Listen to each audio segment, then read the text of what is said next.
I'm good. All right, let's get started then. All right, so welcome Hello, hello. Long to the time, arena. long time. Yes, long time.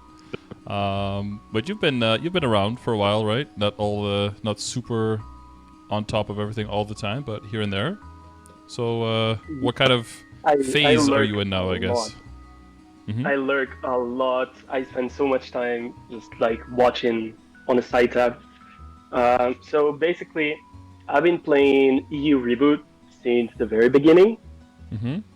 Uh, but I kind of quit every time it gets to daily, you know? Okay. And I come back every time they make UL changes. So right now, my IRL friend was like, dude, this event is free.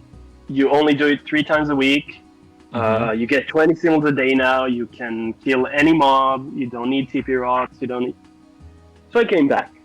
Okay, and I was low 250s, high 240s when I left. Mm-hmm.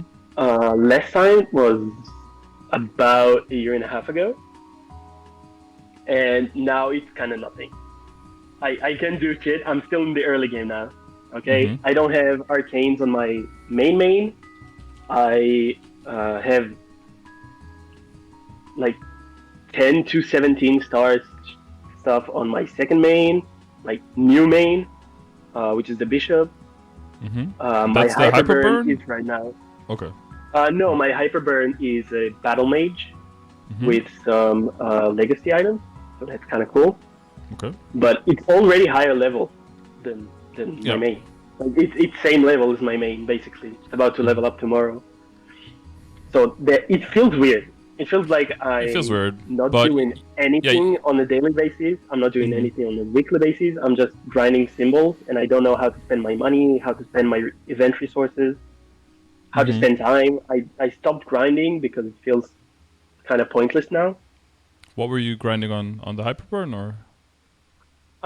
No, I didn't really kill a single mob on my Hyperburn outside of dailies. Okay. I used to grind on my Adele for a long time. That's how I got to the quote unquote high level. Mm-hmm. And then what on used my to be a high Bishop, level. yeah, it used to be high level. Yeah. And then my Bishop, I set up, full Meso set, arcanes. I did plan for a long time on maining Bishop before I started playing it. So I traded bosses. I've done a lot of weeklies and it's kind of geared up. I did some Cuban events. I did Star Force events, but it's incomplete. Mm-hmm. So now coming back, I'm unsure when to cube my items, when to Star Force my items. Like, do I wait? Do I just spend? I get about 8 to 12 bill a week from bosses and grinding. Okay. That's good. Yeah, it's a good amount. I was surprised when I saw, like, usually I get money, I spend it in small portions. I spend like 1/3 maybe and save the rest. This time I haven't spent anything except for some cubing and star forcing on my Hyperburn. Yeah. And I'm just waiting for now because I don't know what to do. Yeah. And then you realize you actually end up with quite a lot of money if you just wait. Yeah, so I want to know in advance how much should I save, when should I spend it, and what to spend it on, basically. Okay. Well, the main question there for me is always, what do you want your characters to be able to do? Right? Because if you know where a character is going, if there's a specific purpose that a character has, that'll influence into a great part what kind of content you want to do on a daily and weekly basis in terms of getting the right gear to be able to be strong enough to do the content without overfunding. So if you are gonna try to drag like 3 characters into 260 at the same time, which is kind of like what it's looking at that you're almost doing, right? That can get pretty tricky in terms of dailies and getting a lot of, checkboxes to do in the 260 area, but also in having to choose which character gets more of the progression than others. Like Monster Park Extreme is a really big chunk of daily EXP, but you can only do that on one character per day. So you'll have to choose one that will be your actual main, or you'll have to divide it evenly between all three, but then you're basically dividing your main progression in three, which kind of means that none of them are going to be really progressing, unless you play an insane amount of hours. So to some extent, you're going to have to kind of figure out, like, what is going to be my number one, what is going to be my number two, and is one of them just going to be like a bossing mule, for example? Yeah, so I'm planning to do all the party bosses I want to do in Bishop. I like being the support class, even with the new 5%, it's kind of shitty, but I'll get through it. Yep. And I want my Adele to blow stuff up, like, instantly, and not worry too much about it.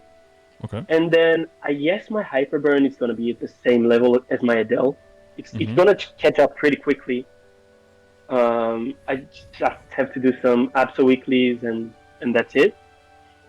And then I have my Pathfinder, which I did not include in this album, which looks somewhere between a little weaker than my Bishop, but has all the pieces. You know, it has 4 superiors, it has full Abso, just needs some cubing as well.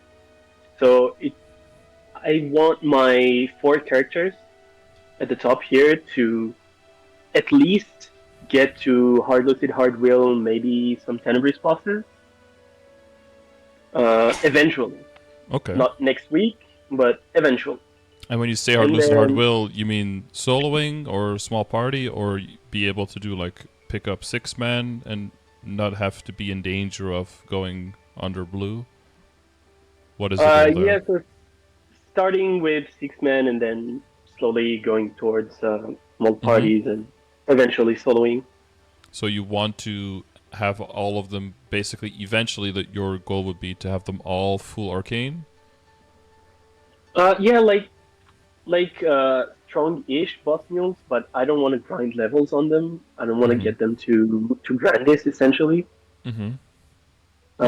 Which is something I haven't done, but it seems very time-consuming. It is. Well, but if you have, like, a specific main that you want to push quicker, you know, throwing out, for example, like, all 3 of the Tenebris dailies is a lot of EXP for very little effort.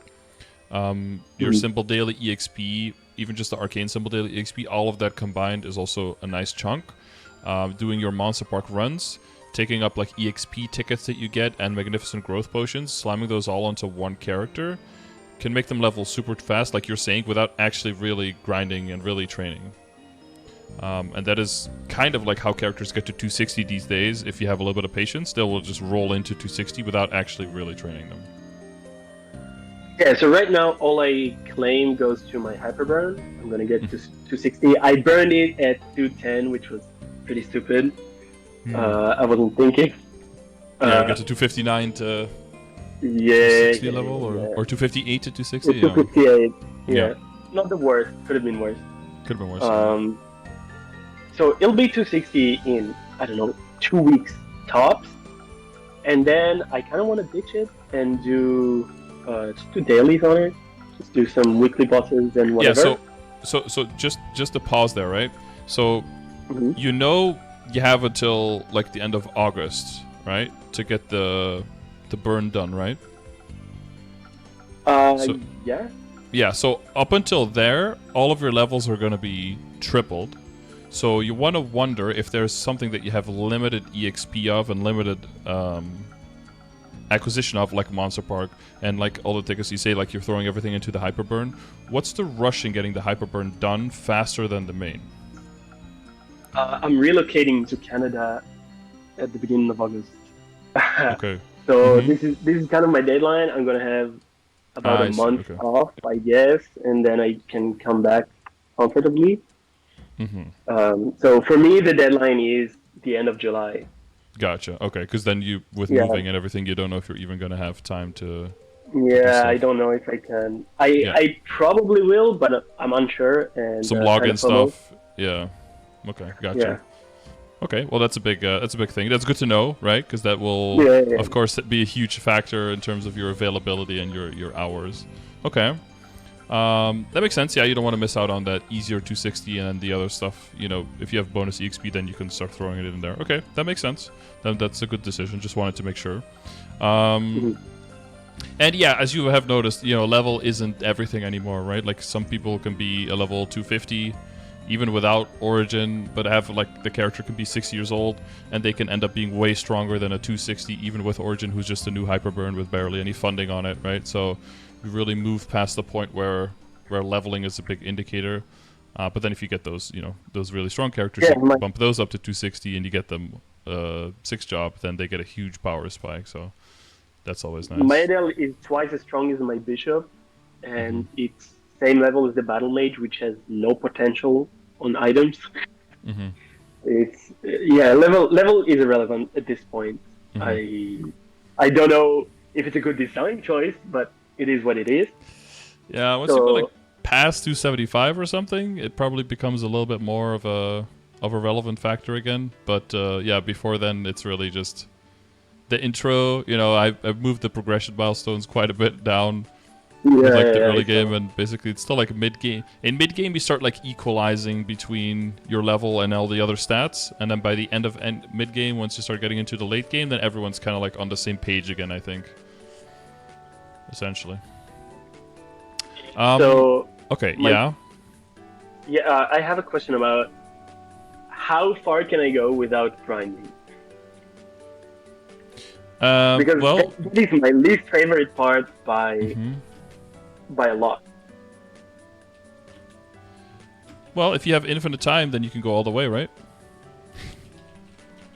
I guess so, right? No, but realistically, where will I be in 6 months if I do all of my dailies, all of my weekly bosses, all of Mm-hmm. everything? You know, slowly get up to high 260s maybe. What will I be able to do Yeah, at that no phase? grinding at all. I think is probably not advisable because you will start hitting a wall very quickly past 260.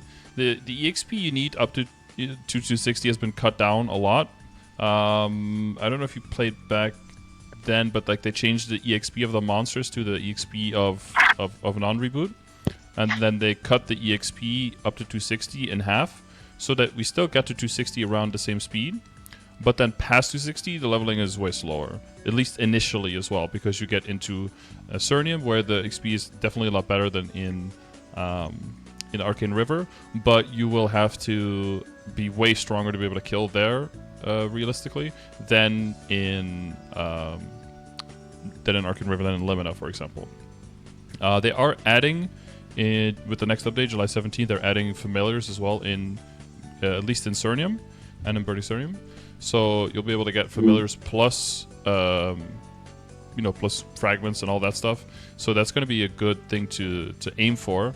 But yeah, your burn will get there, but your main will probably not get there by that point, right? You do have, I don't know if you have like growth potions and that kind of stuff. They're still basically like half a level all the way up to 260. But then 260 to 261 EXP required is 3 times that of 259 to 260.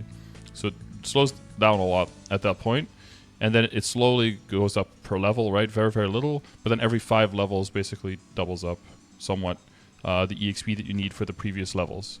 So you want to look at the kind of content you want to be playing. Like in terms of levels, you don't need an insane amount of levels to get to, next bosses like normal Saren, hard Saren, easy Kalos, right? Like it seems like impossible now, but like level wise, it's not that far It away. does. You could do that within like 10 levels, probably, maybe 15. If you progress very slowly, then again, your level is not going to be the highest predictor for you, but like your sacred power, for example, is going to become a stronger predictor, because that's going to determine your final damage loss on things like Saren and Kalos and how quickly you can move into that content.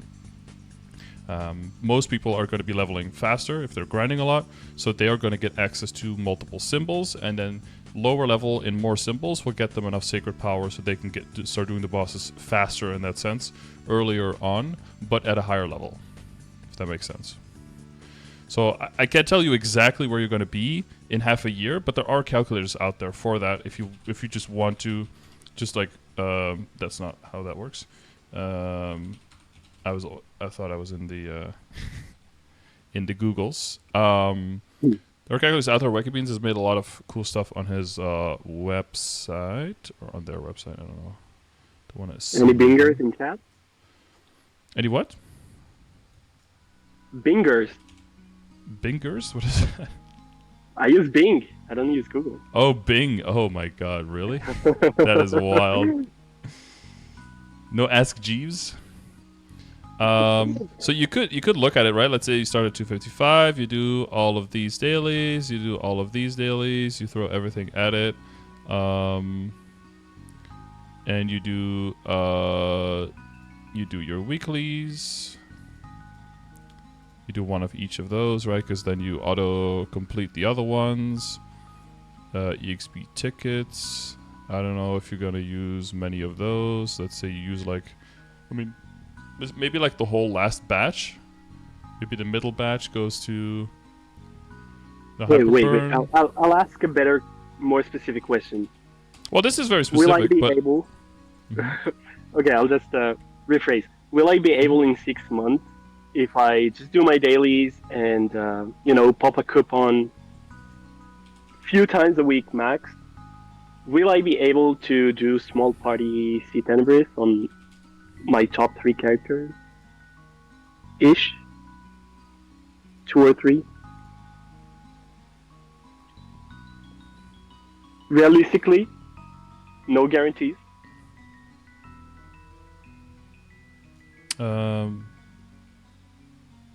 Punch King points. Hang on, that's not the right one. Well, I was trying to. We also have the Punch King thing now, right? Are you using that? Yeah, I used it on my Adele. Okay. Do you remember your score there? It was very low. I'm gonna redo. I was gonna redo today, but I had no time. It was like 500-ish. Yeah, I was gonna say. I didn't burst properly. Yeah. And you can always use G skills and stuff as well. Yeah, I popped my G skills right before it, and timed out when I entered. Yeah. Well, it looks like if you use one block of the tickets and you do the Punch King and the Monster Park runs and all of your symbol dailies and everything, that you can get to 260 before the end of July. Just barely. So that's without any extra training. So if you would add... So that's why I said in the beginning, like, no training is probably not advised, because your first half hour of training is insanely valuable, right? You can get the map event buff right now for extra 15%. If you built out the house, you can get the home buff for an extra half hour. You can buy half an hour of triple EXP every day. You can buy the VIP coupon with extra bonus EXP. So that first half hour, and there's the map explosions, right? Which is map clear for you the whole time. That lasts a little bit more than half an hour. The first half hour is insane value. Past that, it goes down a lot. So just to like illustrate the difference, right? If you were to do just half an hour of training, which would probably, ballpark, give you like 7,000 monsters. What's the EXP per monster? Oh my god, I don't know this shit. I could be off by like an order of magnitude. Nobody knows. Like 4 million or something? Hang on. Does it do the base percentage?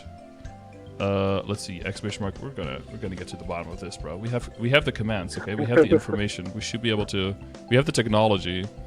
Let's see. You train in Limina. Control F. Limina. Yeah, 50, 360. You probably would. Let's say let's take 90% of that for. We're gonna calculate this. Okay, 15. 360, no, 95%, 0.95, 45 divided by 2. Okay, so let's take 7k monsters, and then the EXP.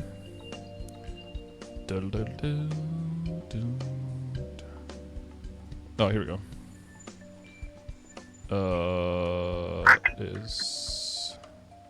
Was that 860k base? 860k base.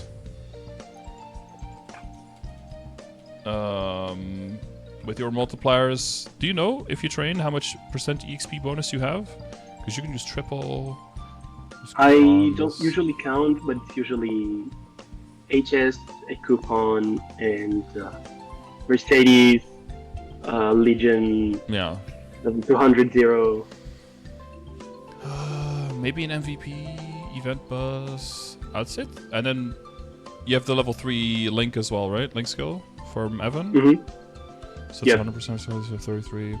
So I said like 275 bonus. So times 3.75. So 3225. We're making some rough estimate. Okay, so it wasn't off that much. Mm-hmm. Yeah, it was enough way much. You throw in a spirit pendant, and it's closer to 4. Okay, something is off here.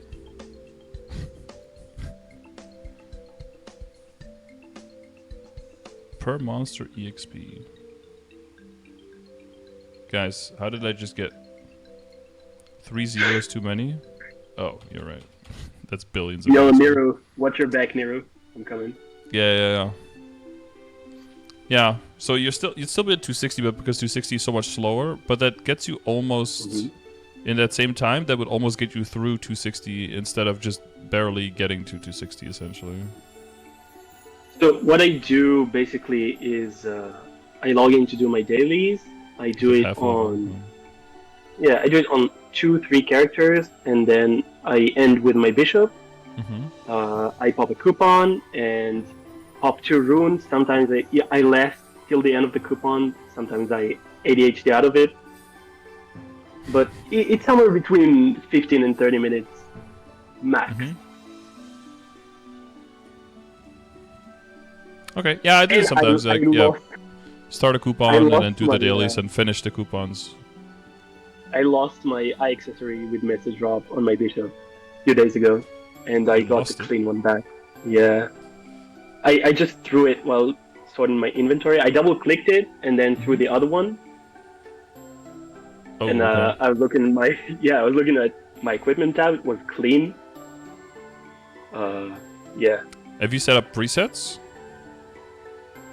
No, I was going to ask about it. I have no idea how to use the presets because some items you put in your first preset and then you cannot move them to the other ones. Was weird. Yeah, the first one is your standard setup, and then the 2 and 3 are alterations to your first setup. So if there's something that you need to use in multiple setups, it has to be in your first setup. Yeah, I think one of my Meso pieces shares. I don't remember if it was a Dummy Pendant or a Mechanator or something like that. I cannot equip 2 in different presets. I couldn't set it up. Okay. I don't know why. Well, I mean, if you want to, we can look at that together and see if we can help you set one up. I have some connectivity issues because I'm at work right now, but... Okay. I get paid for this session, by the way. You get paid for the session? Oh, you're doing this at work while you're getting paid? Yeah. That's a good gig. It's a good gig. I work 3 jobs. Very time consuming. Jesus. Yeah. Okay, nice. Yeah. Doing my chill one. And then trying to do MapleStory on top of that. Yeah, on my chill job, I play. I see. This is where I usually do my bosses. Nice. Got like a security job where nothing happens? Exactly. I get like 1 or 2 calls a week. Perfect. 8-hour shift. Nothing around. That's a good job, dude. Yeah. So you can't log in now, is what you're saying? Yeah, I'm trying, but it's just my internet fails me. Yeah, it's okay. I mean, I could show from my side. Yeah, okay. So the presets are here, right? Character presets. And then, so the 5 presets I have set up is mobbing, and then solo bossing, solo box, and then party bossing and party box. The reason I have this is because whenever you switch, I could switch to mobbing and also have my drop rate, but then they have a different link skill setup, right? Between mobbing and bossing. Okay. And then you would switch every single time for every single boss, and then you would have to start paying very quickly. So this way you can min-max and switch between solo boss and solo box if you're doing solo bosses, or between party boss and party box. And you just make sure that these two, the only difference is basically just the equipment and the inner ability if the drop rate is higher on other inner ability. But you keep the same link skills on, so you don't have to pay for that. It just keeps the same ones. And then, so as you see, like for the presets for the equipment, what I have in terms of where my presets are for my equipment is, so my preset 1 is the one that I use for the box opening. And that's because there's a lot of overlap between the items when I'm opening a box and when I'm mobbing. So they have to be in two different setups. So I put all of those from the box into the first setup. So for me, that's basically as much drop rate as I can is going into here. So it's stuff like Greed Pendant, right? So if I'm opening up the boss box, as much drop rate to try to hit up to 200%. Yeah. And then for the other equips, most of it is, stuff that you're going to always be wearing. So it might be your bossing or your mobbing secondary. Doesn't really matter which one, because you'll just switch it in the other setup, whichever one you don't. But you just have to pick one of those. For me, my top and my bottom, the one thing you have to worry about, I don't know if you worry about this, but if you have a preset as well, or if you used to have a preset where you switch for more Star Force, for more Legion raid power, that's a bit tricky, because you can't do a mobbing one, and a bossing one, and a box one, and a Star Force one. That's going to get really tricky. So what I do for that is I have, this one is my standard bossing one, but if I really do boss, I still have to switch like the roar, and then because you see, it's in the setup, but it's equipped, right? If I had none equipped here, it would be, if you see a 1, so it's the one from the first setup that's like coming through. And if I want to unequip this, I can also double click, and then it unequips that one. And then you see it redded out, but that means that there's nothing equipped in this slot right now. So I could equip this over it if I wanted to. And you could double click it again to re-enable it. But you can't unequip it, right? Because it's not in here. It's in here. If you want to unequip it, you have to go in here, unequip it, and then it's unequipped. Okay, I got it. Okay. Like these are stronger pieces. The preset 1. Okay. Mm-hmm. Yeah, so sometimes you might think like items get stuck or something. You have to go to the right preset where they don't have a number over them. If they have a number over them, that means that they're active in a different preset. Like I can't unequip my weapon here. I can only make it inactive. If I want to unequip it, I have to go to 1, because that's where it is, and then double click it here, and then unequip it there. That's how I get the item back in my inventory. So the goal is, if you have your third setup for your mobbing, so that's when I have like Spirit Pendant, and then the Meso and the drop rate together. This is where you want to put that that face accessory that you had, and then all of that is equipped at the same time. Like this item is only equipped in this slot, so I can unequip it, but there's still an item underneath. So it also saves a whole lot of inventory space, because you basically can equip up to 3 whole sets of equipment at the same time. Yeah. The only thing you have left here usually is like the Oz rings, and then yeah, maybe some Star Force stuff if you want to switch out, but it should be minimal stuff left in your inventory. Okay, good. Yeah, I'm gonna have to go through all of my characters and make the presets. And yeah, also, it's good I haven't rolled my inner. The first one will take a while. The first setup will take a bit, but once you get used to it, so I guess you can use my template if you want. I think it works for everyone's setup. So here you pick the names, right, under the little cogwheel here. So I have mobbing, solo box, party boss, party box, and then basically my setup is, so like equipment for mobbing is number 3, and then hyperstats you'll have to check which one yours is, right? Because you probably already have your hyperstats pre-set up.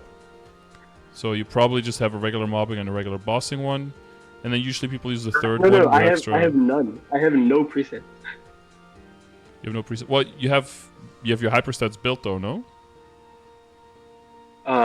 I don't think I've used the presets. Okay. Well, you can have Yeah. one specifically for mobbing and one specifically for bossing, and then whichever one is which stats. So depend on the character. You can put that in the preset here, and then click save. And then whenever you use the hotkey, so you have the hotkey here, the swap preset button. If you press that, you can see the names of the ones that you used, and then you can switch the whole preset. So they have to match, like, first preset for hypers, first preset for inner your equipment links. They have to match. No. Okay, you can. Yeah, you can match. select which one is which. So after, because the same thing will happen to your inner ability, right? Your inner ability, if you're rolling it, you might roll a really good line for another inner ability than you have at the point, and then you want to be able to switch and be flexible. And then all you have to do is make sure that the right ability is selected here in the right preset, and then whenever you switch, everything will just switch automatically. So this makes it so that every time you open up a box, you just press this, and then you do solo box or party box, whatever you're doing, and then boom, everything switches. The only thing you still have to do is familiars, because familiars don't exist in Korea, so they're not part of it. But if you have drop rate familiars, you'll have to switch those, and then make sure your coupons are on, and holy symbol, boom, you're good. And then right after the boss, you switch back, switch the familiars back, and you do the next boss, and it saves a whole lot of time. Yeah. Okay. Gonna work on it. Yeah, anything you have questions about with that, because that it'll save you a lot of time setting it up. So we've got the link skills here as well. I'm very unfamiliar with it. The link skills one, Legion will take the number. We'll just take the number of the preset here, right? 1 through 5. So whichever one you have preset there, and yeah. So ability is your inner ability. There's a event for that this Sunday, so I don't know if you have money saved up and some honor EXP, so this Sunday will be a good time to work on inner abilities. And then the hyperstats, yeah, if you don't have a specific setup yet for mobbing and bossing, I have a video on that under !hyperstats. Basically talks about like the priority you want to look at stats with, and it might shift a little bit depending on your Legion build, right? Because like crit is one of the highest priorities to look at, but if you have 100%, or if you're archer a little bit above, then you're good and you can move on to the next stat, right? So hyperstats doesn't look at what you need to max first, but what you need to look at first in order to get to a good enough stat. And what determines a good enough stat is basically the numbers that are shown here in the progression grid. Like what are you trying to aim for to be able to do the content around your level with a character for the function. So for mobbing and bossing, you're basically taking out different stats. The same base fundamentals like critical rate, critical damage, damage percentage, those are still there. But for mobbing, you're basically switching out, you're getting EXP obtained, and you're getting normal monster damage, where for bossing, you're getting boss damage and you're getting IED. So those are basically switched out between mobbing and bossing.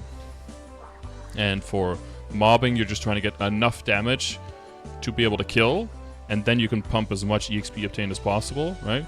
But for bossing, you just want to pump as much damage as possible because you want to kill faster. Okay, and on a different topic, there is because I don't like grinding as much as I enjoy bossing. Sure. And I enjoy party bossing so much more than I enjoy solo bossing. So when I solo boss, I try to blow it up, and when I party boss, I don't mind struggling. 29 minutes run, go all the way. I don't mind it. I want to make my I don't want to say only income, but like 95% of my income from bossing. So my question is it okay to skip Meso gear on all of my characters except the Bishop, basically? Because I do have some Meso gear. Meso gear. Yeah, gotcha. Because I do have some Meso gear on my Adele, which is currently unused. And it's part of my damage set right now. Yeah. That's so I might just switch out of it for drop and never grind my Adele. I would have I know you're not going to be training as much maybe, but I would have in my entire account always at least one character that has Meso gear. Yeah, that's gonna be the bishop. Yeah, but one Because that's can the only definitely one be I enough. could be Yeah, if you popping have to. already that income that you're talking about, like the 8 to 12 bill, then like as soon as you're like 10 bill plus, that's like a good amount. If you're comfortable with the amount of bossing and everything that you're doing, and you're going to be even scaling up more, and that income is going to go up, then I think you're good. But I would have one character, whatever character you think you're going to be training the most on, to at least have Meso gear, or what we call like hybrid gear, where you have Meso and drop rate combined, hopefully up to like a high amount. Ideally up to like 5 lines of Meso and 10 lines of drop, right? So you have both maxed out. But that might be, for a little bit later. But in Grandis, it'll just be really good if you're training there. So then, because then soon you'll be able to get familiars, you'll be able to get fragments, you'll get node stones, and you get money. So there's going to be, you basically want to make sure that within these hours where you have access to like the Legion wealth coupons, that you can also have the Meso obtain and like the WAPs, right? The wealth acquisition potions to all combine together and make sure that you can make optimal use of the limited amount of hours that you do have. Yeah. So if you think the bishop will do that, then that's good. If you start training less on the bishop and maybe the Adele is going to do more, I don't know if you want to remake it, but it feels like you want to do Adele and bishop kind of like double main kind of thing. Not exactly, because Adele's been my main for a long time since her release, and then I fell out of it. It kind of I don't want to say it felt too strong, because it's not too strong, but it feels too simple to do what I want to do, and I just do my own thing. And Bishop does take some communication with your party outside of click all your buttons right now and do big damage. So I do prefer bossing on my bishop and keep my Adele as a stronger side character for now. Okay. Yeah, that's fine. Then I think you're well set up in terms of like Meso and drop rate stuff. We can look at the. Did you have because the gear this stuff? We have 2 Meso, 2 drop, and then is there some more Meso and drop? Oh yeah, up here, yeah. So we've got this one and this one. So do you have just one line for all 9 slots? Is that what you have? Like the 5 and 4 setup? 1, 2. On my Adele, I think so. I think I do have some hybrids on my bishop. Oh no, I have some double Meso lines on Adele. On Adele? Okay. Alright, so it still has some Meso there as well. Okay. Yeah, and on the drop set, there's different not album, what do you call it? Like different picture. You can see there's a hybrid Mechanator. So basically 2 hybrid pieces, but one is a double Meso. Gotcha. There's a drop. Yeah, I see. Okay. Yeah, so the bishop, yeah, I guess you could make one extra Meso piece there. Because I think you have 4 right now, if I'm not miscounting here. Yeah, I dropped mine. Oh, right. Yeah, that one. Yeah, you told me. Okay, that explains. And you have double, is it pendant? On the bishop, I don't think I have hybrids. No, yeah, there's one is like overlapping. Because you have 1, 2, 3, 4. And then here you have 1, 2, 3, 4, 5. Is it 2 earrings? No. Is it 2 eyes? Oh yeah, it's 2 eyes, yeah. So you're switching out the drop or the Meso depending on what you're doing, right? 2 faces, I mean, sorry. Yeah, so you can swap out whatever you're doing there. Yeah, so for when it comes to that, I guess remake one with Meso, and then the next step will be to have try to have a full set of all one line of drop, so that you can switch to that set whenever you're opening boxes, and then that'll be your first preset for the bishop.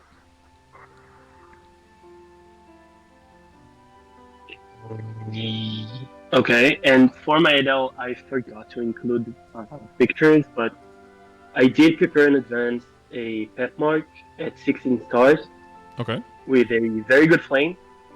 I don't remember the exact flame score, but very high flame, and I don't know what to do with it. It's weaker than my current one. I think I use a Sweetwater one with three line stat. It's weaker, and it's only 1 star lower. But if I transpose, the flame goes away. So do I just YOLO tap it at some point? Let's see. So you've got Black Bean Mark with 3-line strength.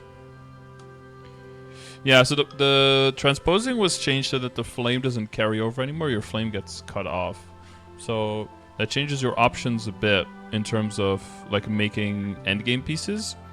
A lot of people will elect to just go for a high star force Black Bean Mark, go for a 20-star Black Bean Mark, because you can get backups reasonably easily if you have the good drop rate. You do Chaos Ping Bean weekly, and you can do regular Ping Bean daily.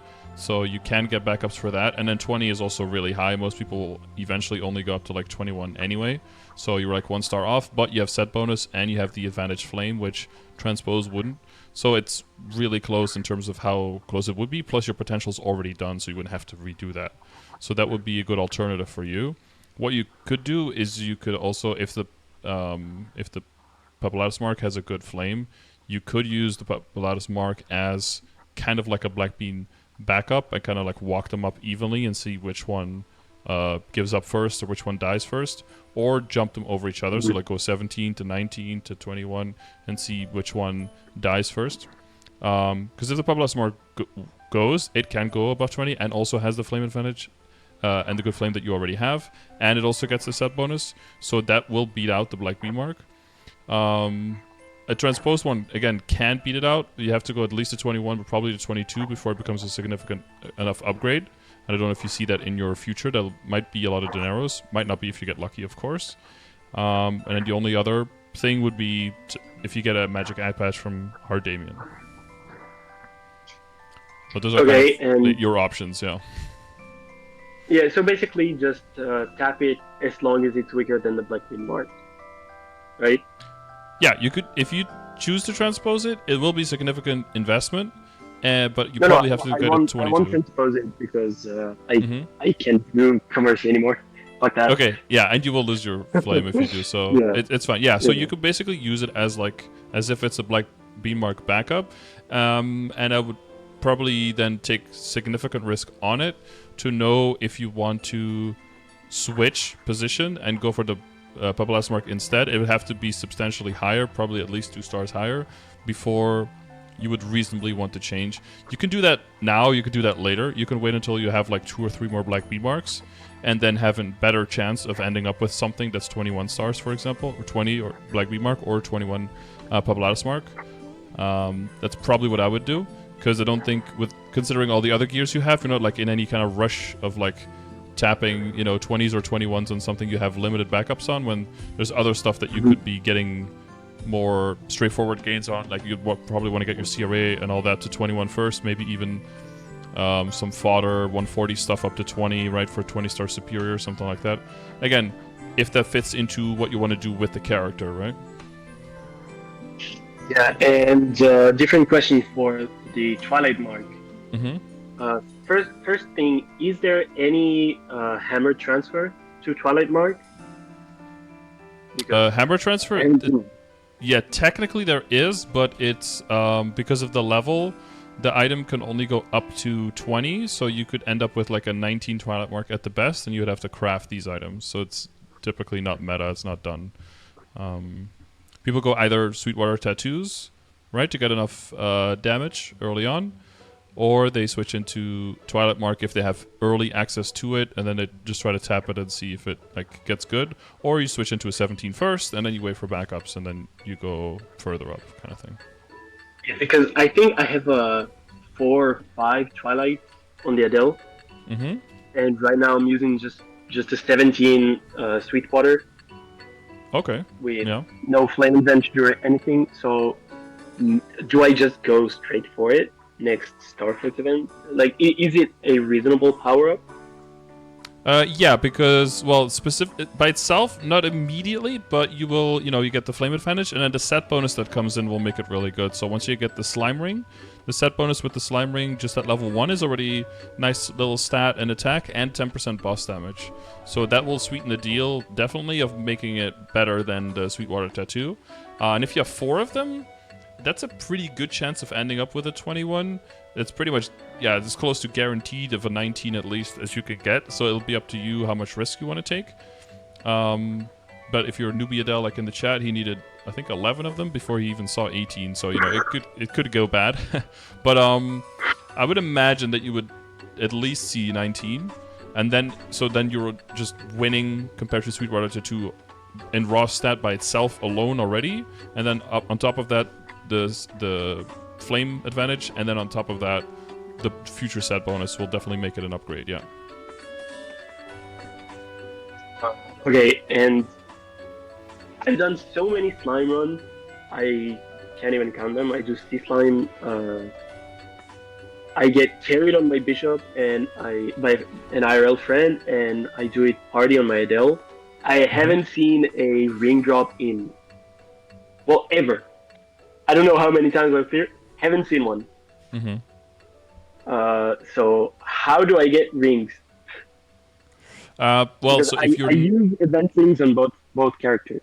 yeah, if you're that's an understandable question. I mean, if you're not maining your character and you're doing like multi-character runs, and then even if you see one, you have to blink for it, you kind of just, can't really count on one. Maybe eventually you get one.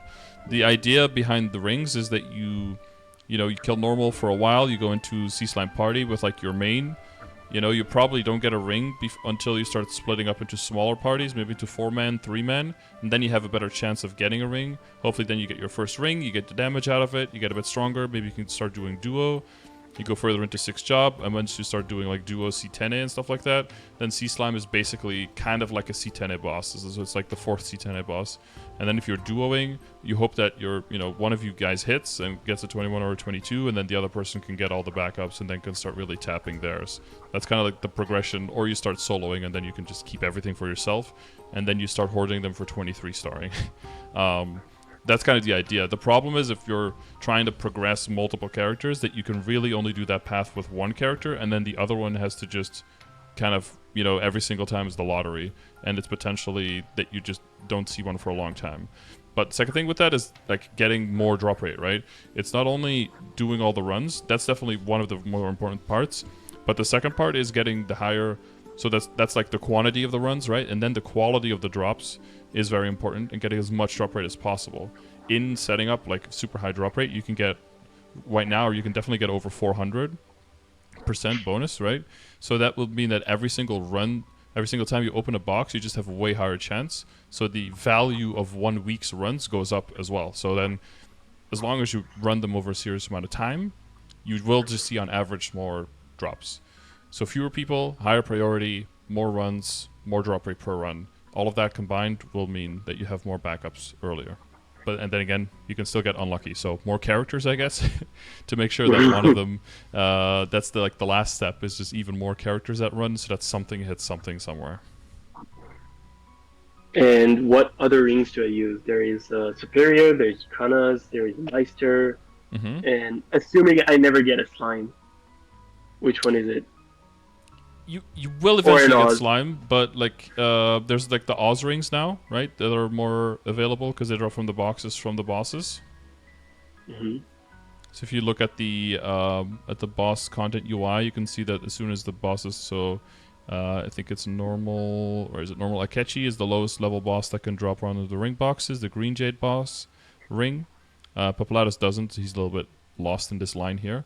All the way up until normal, until hard Damien, and he starts dropping the red box up until here. Yeah, up until Sea Slime and Sea Gloom, and he can start dropping the black boxes. These start becoming really good.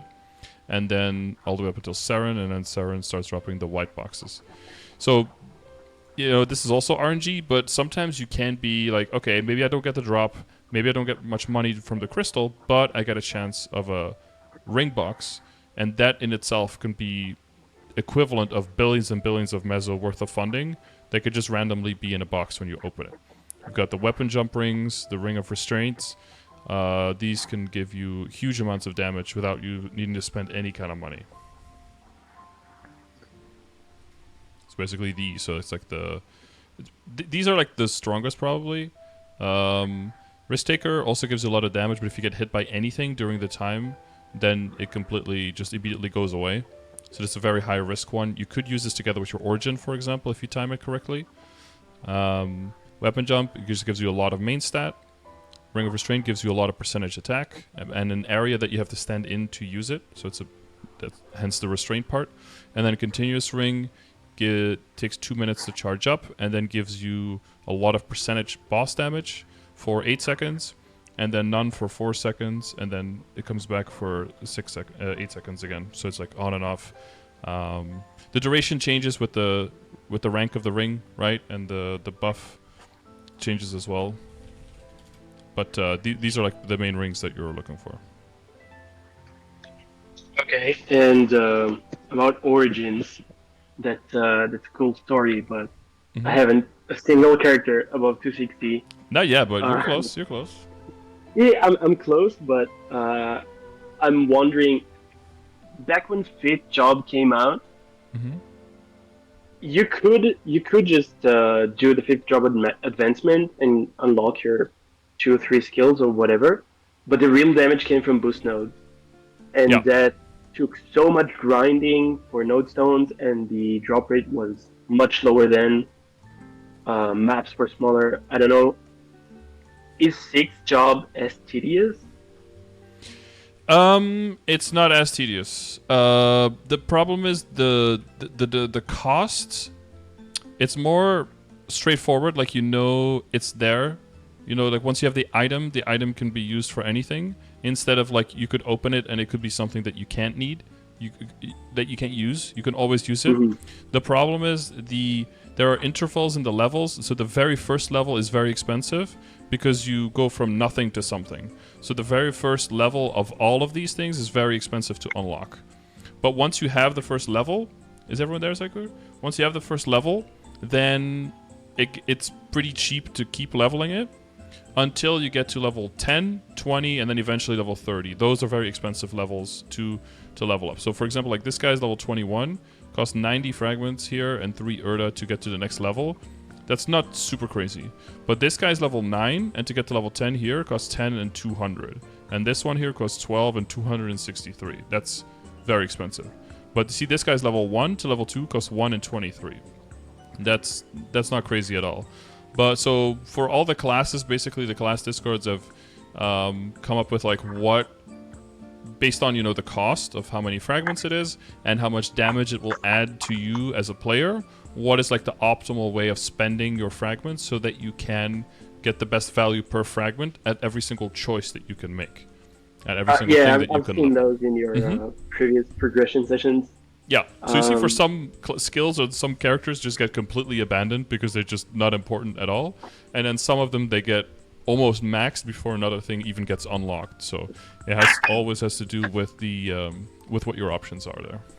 But it's kind of tedious. But again, if you do some regular training and if you make sure that you have good drop rate, then you will steadily improve on that. You can also buy the pass if you want to, the Soul Erda booster, which will give you some extra per day. And there's also High Mountain now. It's pretty tough content at level 260, but that can give us an extra 40 fragments per week as well. So it comes from a lot of different angles. But yeah, it's tedious, but having been there for the whole introduction and the whole process of 5th Job, I would say it's less tedious. Even though that might sound weird to people who came in late into 5th Job when it was already a lot better, and then early into 6th Job, but then you're not comparing equally, right? You're comparing a system that has been improved for 5 years to a completely new one that is trying to be as tedious as possible. But I can assure you, 5 years ago, implementation of Fifth Job was horrible compared to what it is now, Fifth and job way was worse than what terrible. Sixth Job is now. Yeah, so it's definitely not nearly as bad. Yeah. Yeah, it was terrible. Now I do it on my Legion Mule. Mm-hmm. It feels weird coming back. Yeah. It's like symbol dailies, right? Back in the day, you could get like 8 symbols on Vanishing Journey per day, and that was it. And now you can get 45 per week and 20 a day. So you get an average of like 26 per day. You get more than 3 times as many. So it's like, okay. Yeah, honestly, I think if you're going for what I'm going for, just doing your daily symbols can get you there eventually on 40 characters. Well, that's what I'm saying with this, right? Because you can use this calculator. I'll send it to you as well. Just to have a... Oh, God damn it. Why does my control key sometimes just not work? And then it just overwrites. You could just put in... if you are just, try to have an idea of how far you will get, if you can make it to certain goals, like within an event, or... Like, by next month, am I gonna get a lot of EXP? Is be like, oh, you're not gonna make it? Okay, well, how much do I need to train per day then, roughly? And then that will help you, and if you don't know exactly how much EXP you make, you can check Maple ranks. And then here you can check, they pick the numbers and they draw those from the rankings, so you can kind of see like how much EXP do you make per day, and roughly like how many days is gonna be left to reach certain goals. And you can set up like, oh, I want to get there. Oh, I'm going to get there in 4 days. Okay, cool. Okay, well, how about this level? How about this level? Okay. Well, what if I want to get there in 60 days? And then it'll show you how much EXP you need to get per day instead. Right? Or I'm going to say like, oh, I'm going to get this much. People who made these calculators get paid? Because that looks like so much work. Yeah, there's you got you can support them. You can support the community and the bots and everything. Damn. Okay, I was not familiar with this calculator. Mm-hmm. I don't use it personally because I'm just I just kind of gotta go with the flow. But if you want to make sure that you're on a path that even has some kind of success at the end, it could be a good idea to just kind of double check sometimes, right? Yep. Send you this as well. So. Yeah, because we're almost an hour in, so we want to make sure that we get through all your questions because you have a big list here. Yeah. Which of these things do you feel like we've already gotten into and we can kind of ignore? Drop rate for main, secondary, and boss mules. So I would only get drop rate on boss mules if that character will have significant drops that you're aiming for. So I think... anything short of trying to get ring boxes and trying to get like damaged black hearts from Hard Lotus on a bossing mule, I would not go for drop rate. I think that's too much of an investment. I would keep the accessories epic or unique and just roll for plain stat to make sure that the character can get stronger very cheaply. But if you're trying to go, ring boxes maybe into C10A, like Hard Lucid, Hard Will into C10A, maybe. And you're trying to get so ring boxes and maybe Black Heart from like Hard Lotus, Hard Damien Solo, then I would go for a drop rate. Eventually, also not immediately, but eventually I would go into it. Because what will most likely happen, and I can give you the example of my Mihail, is that you don't have quite as many bossing mules as I do, so you don't get as many free cubes. But for example, what happened to the Mihail is, I just I had a hyperburn, I got it to 250, I liked it for bossing, so. The goal was already to boss on it. That's why I picked it as a hyperburn. And then eventually, you got event rings, that kind of stuff. And then eventually you get drops. You get Superior Golic set completed. You get enough kind of treasure rings. You got a slime ring. I got the Daybreak Pendant set, right? Twilight Mark. So a lot of the items before that, most of the boss accessory pieces that were all already unique, I don't use those anymore. So now the next step, because this guy is doing a Hard Lotus solo and I want to get more drop rate, I do have some drop rate pieces already. So what did I make? So all the event rings, they all got re-rolled, and now they all have drop rate. But you see there's still a few pieces missing. So there's no Iron Face yet. There's still one pendant missing, and there's an earring missing. Oh, but look at that. Iron Face, earring, pendant. These are the old drops that I had that are already unique. So all I have to do, one rank up, roll for a line of drop rate, boom. And now I can basically switch whole damage set and now because they all got replaced into a full drop rate set, and now I can optimize my chances again per week to make sure that I can get the chance for those important drops. Okay, and for the boss mules, do I at some point aim for arcanes? If I want to get them to C10, do I use Abso as a stepping stone, or do I just go for Abso hardcore? Yeah, both I think are viable. So I have my characters a little bit divided between the two, so that I don't need to look for like 6 hard lucid and hard will carries every week, and then have to exchange myself, because that's a lot of organizing. So what I have for my characters is I just choose beforehand whether... So if the goal is to go past 19 arcane, which basically means you're trying to go for duo or faster C10A, and you're trying to go into like past liberation, like you're trying to go into Saren and into Kalos Kaling, all that stuff, then that means you're going to need over 19 arcane eventually. Then I would go straight for arcane, and I would just 17 Abso, use it as a stepping stone, but aim for arcane. If your goal is to stay in that, maybe hard lucid, hard will, duo, solo, hard lotus, hard Damien, maybe into C10A, like small party, 3 to 4 man party, maybe less in the future, then I would choose either to go for either to go right for arcanes, but then you probably want to go like it through carries, kind of like how your bishop did, right? Or go for higher Star Force Abso, either 20 or 21, because it will end up around the same, but Abso will be cheaper, faster, and easier, but you will be locked in, and jumping past it, if you want to go past it, you basically will have to do hard lucid, hard will, and then tap arcanes to 19 or beyond before you even switch over. So that'll be then a bigger hurdle later if you ever want to move past it. But for me, I kind of divided between the two. So like for my Fire Poison, I went Abso. For my Cannoneer, I went Arcane, because I want to go past 19. Marksman and Hero, I went Abso first. And then because they were strong enough for long enough and got enough Arcane drops, they ended up then switching into Arcane and went straight for 19 to 21 Arcane. They're now full 21 Arcane. For my Adele, I decided to go Arcane. For my Mihal, I decided to go Arcane. My Buck is going Arcane. My Kane went full Abso. And my... right now, I don't have any other character I'm going for Arcane on, because the other ones are all done. So the Dark Knight, I decided to go for Arcane again. So I always have one that's going for Arcane, and then the other one I'm building myself on Abso, essentially. So if you already have a lot of backups, you can probably go for Abso faster, because you have the resources from all the weekly bosses and stuff like that. And if you're for sure... you know that you're going to get stuck at 260 and you're never going to level past that, and then going for 20 or 21 Abso is totally fine. Like I said, it'll be faster, cheaper, and stronger than 17 Arcane.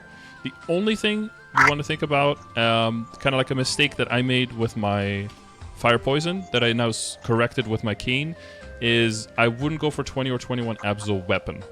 Because I think that's too many resources and not necessary, and it makes more sense to just go for 20 or 21 on the armors, and just keep a regular 17 weapon, and then work on just hard lucid, hard will runs to just make your own arcane weapon, and then just use a 17 star weapon instead, because it's just so much stronger than Abso. So for the weapon, I would make an exception. But either one of those two setups works totally fine for being able to do that. Okay, and small question about the confusion fragments. What do you call them? Dream stones, whatever. All of these. These guys, I've right? seen, Piece of Time, Dream Fragment, Rock of Time, Dreamstone, Confusion Fragment. Yeah, like all of these items. Yeah, I've been primals. hoarding for a long time. Yep. I have a bunch of those. They have no use, but I like keeping stuff in case they'll be relevant someday. Yep. Does it make sense to sell now? Because I've seen some update where they all... they're in Korea, so they cut the Meso multiplier in their reboot server, but they made a big think about that. So the main thing is that Inkwell came in basically on the same level as Wonky from Korea, and he has taken over like the management of the balance and everything for GMS, and they have they announced a while ago that they were not going to be implementing those changes because they knew that in GMS the reboot server is way bigger than non-reboot, and it would basically end MapleStory and GMS if they did that. So they elected not to do that, and a bunch of other changes with extra Meso that were compensating for in Korea are not coming towards us. So we are keeping our system. And one of the changes that would come with that was that the value of the NPC of all of those items would also be cut down and lose the multiplier, but that's also just not coming for us. So that's safe, basically. But yeah, pieces of time, rucks of time, you can use to level up your smithing if you want to eventually into Meister, and that'll help you unlock your weapon tempering skill, which will give you extra critical damage in late game and in end game. That can be useful, so you can use it for that. As far as I know, Dream Fragments are only used for like cosmetic or like actual weapons that you can make, but then you can anvil if you want like the cosmetic look of certain pieces. Mainly the Meister weapons, if you want to make those. So you can look into those if you want. You can already see those without they don't need any recipes or something. So if you check like smithing, weapon, one-handed weapon, and you just look for the Meister stuff here. Yeah, you can see how it looks. Some of the stuff looks kind of cool. I think the Thanatos, or is that? I wonder if I can look that up. Thanatos. Oh, here, Meister Thanatos. For Lumi, I think it looks pretty cool. So some people use those. But yeah, I can see these need 150 Dream Fragments, and all the other drops are pretty simple. Twisted Times are used for crafting, so definitely keep all of those. Primals is just for Meisters or for Dominators. But for Dominators, you also need a lot of Confusion Fragments. So that's more likely going to be the bottleneck if you want to make a lot of those. But for that, that'll be worth holding on to. Philosopher's Stones, you can mostly NPC for cash. And then, yeah, Dream Stones you can probably drop, honestly. You can, I think you can make Meister Earrings with those. Which is a 140... Oh no, that's also Confusion Fragments. Oh, that's for the Meister Shoulder then. Yeah, that's definitely not... yeah, that's way off meta now. There was a time where that was in the meta, but you can just get 140 and 150 items, you know, like the shoulders and stuff. Most of that you can buy from the NPC shops now, so you don't need to do anything crazy like that. Oh, Psycho was trying to get another door. Well, hopefully that explains all your questions around the items. Yeah. NPC items. Okay. Yep. And does it ever make sense to drop Meso gear for drop gear in farming for familiars? And I guess node stones, because these two are big boosts in damage, and I have none. Yeah, just for drop in general. I would say if your character... So I would... So if I knew my character was just going to level and become a boss mule eventually, I would just never make Meso gear on it. I would just get damage gear first, and then if I go for a far drop rate gear, then eventually I would make drop rate gear, right? Just the same, like I talked about with the Mihao. If the purpose of the character was to be your main, I think you would want to, especially in Grandis, when familiars come there and all that stuff you're talking about, eventually there you'd start making what we call hybrid gear. So you start making drop rate and the Meso obtain together, so that you don't have to sacrifice one for the other. So better to keep the Meso gear until I get hybrid? Yeah, until you switch over. So I made a whole got a whole document here where I talk about the transition from drop rate gear into, well, like what you start with, what you eventually end up with, drop rate, how to build drop rate, what it stacks with, Meso obtain, what it stacks with, threads of fate, you know, coupons, other sources. I did my best to include everything here. And then like the purpose of the characters and between the different stages, what a box, you know, drop rate would look like, what a mobbing drop rate would look like, what kind of good numbers are to aim for, and what the ideal situation would be to look for, basically. So that can give you more details if you're wondering like which items can you use, all that stuff. Okay, next, vroom vroom. Yes. Getting Legion to 210. Some links like the ADS, Mm-hmm. I don't remember which ones were exactly 210, but eventually I want to scale up my Legion Yeah. because I do enjoy playing wide and not exactly tall. How do I get Okay. them past 200? It seems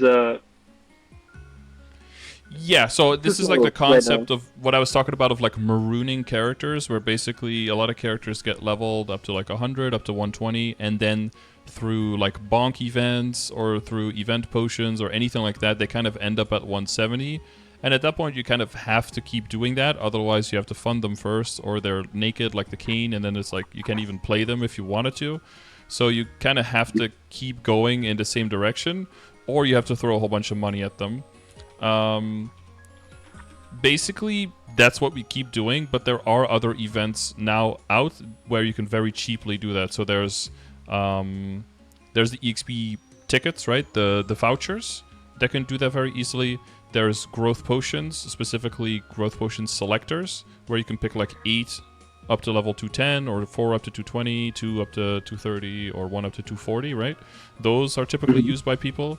You get the easy levels first, right? Up to like 202, and then you get slam 8 levels. Or you get them to 206, and then you get 2 of them from 206 to 210 with one selector at the same time. Something like that. But like the EXP vouchers are also a good way. I would just do that specifically on characters that are marooned, that are just really weak for their level, that you don't want to train at all, that you don't want to get into funding. I would use those kind of EXP for that. So maybe right now you don't have as much access to that because most of that is still going into your main characters because you're more time limited. So it might not work out for you this event, but next event, when those characters are mostly done, you'll have a lot of that available to those weaker characters, and then you can start slamming a whole bunch of levels. For now, what you can use, especially on the sub 200s, is all the extreme growth potions, right? So you have extreme growth potions from the event Yeah, I'm login streaming stuff, those. and from the Yeah, world tour, right? You're I getting boosted those. my Legion from yeah, I boosted from 6K to whatever it is now, like 7.6 or something like that in Yeah, 2 weeks.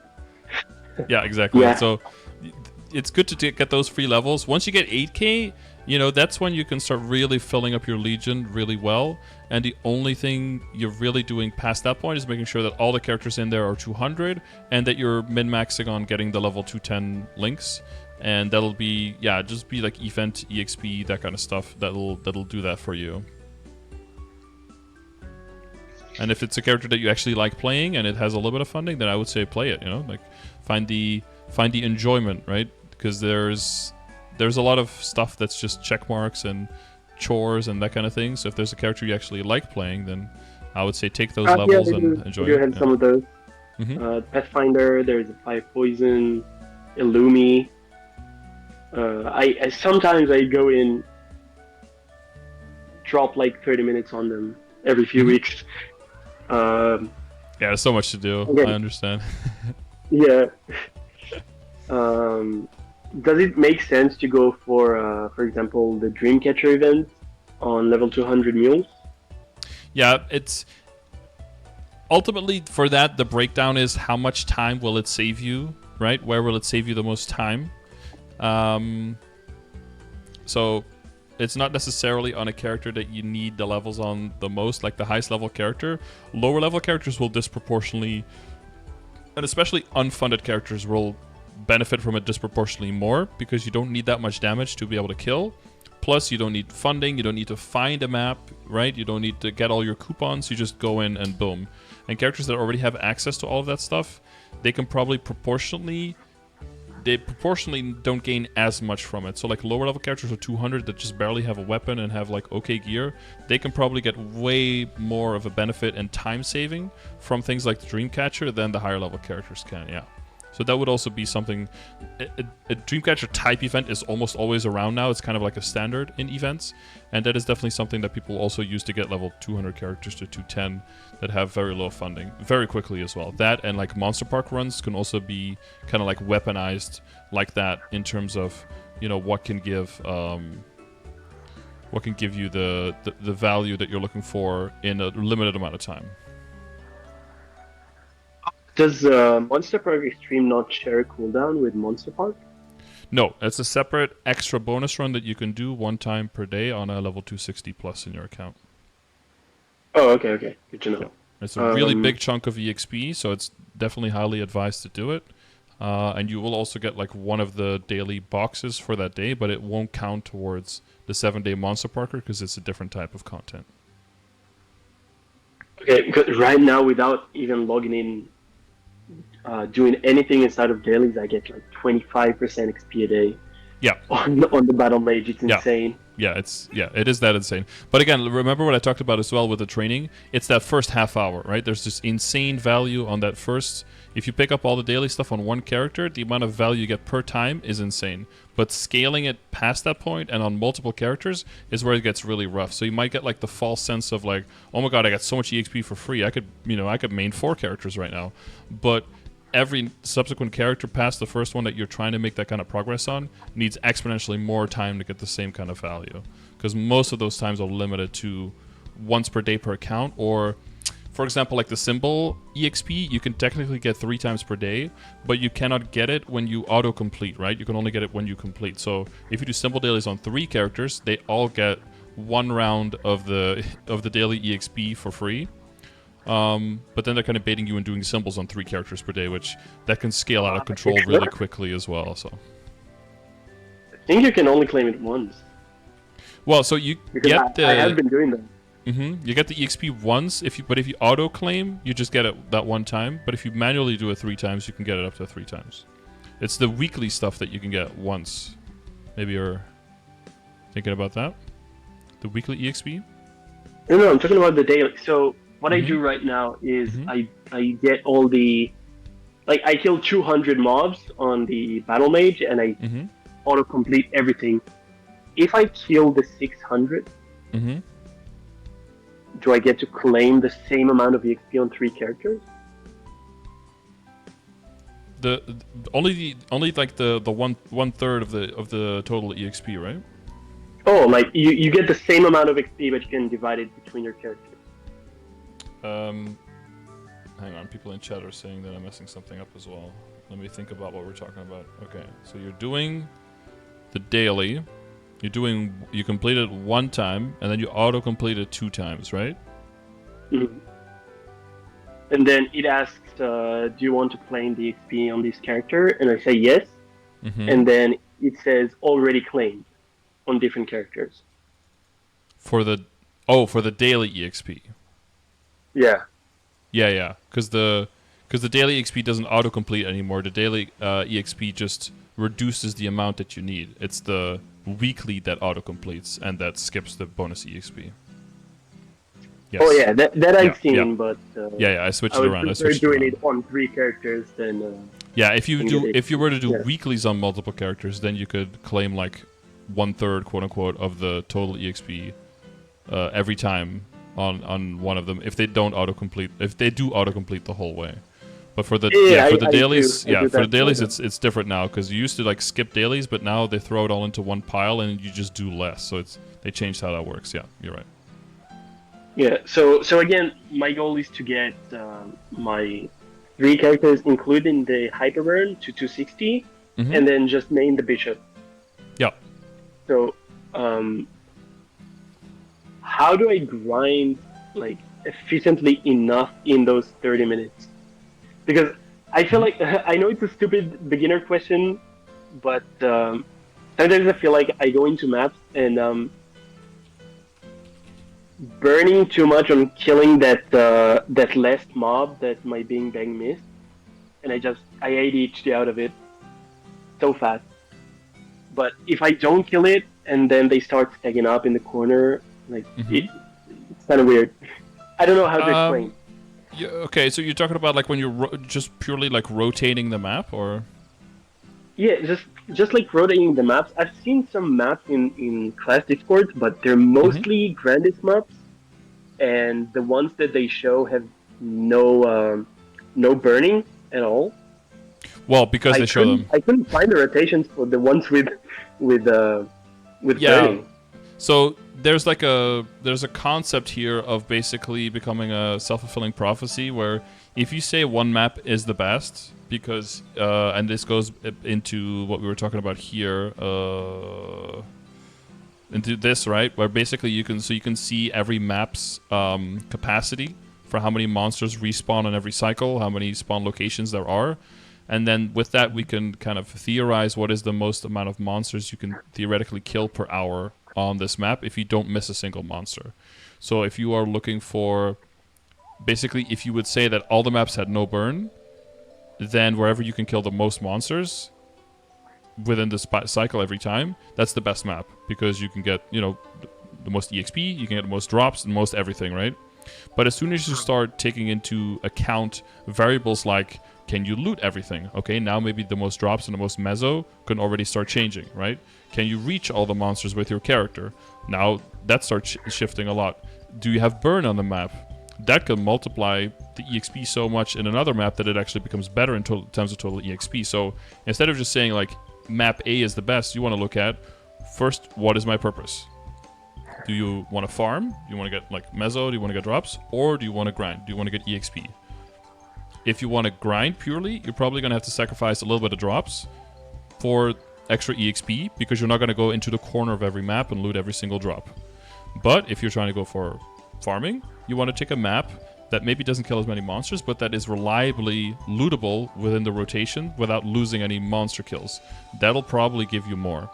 So for the grinding, you're probably going to be looking more at, like you said, like looking at maps maybe with burning, because it's very possible that the map right next to the map that's the best, quote unquote, you can only kill like one monster less per rotation, and you end up with like 600 fewer monster kills or something per hour, but you have level 8 burn there, and you get way more EXP there.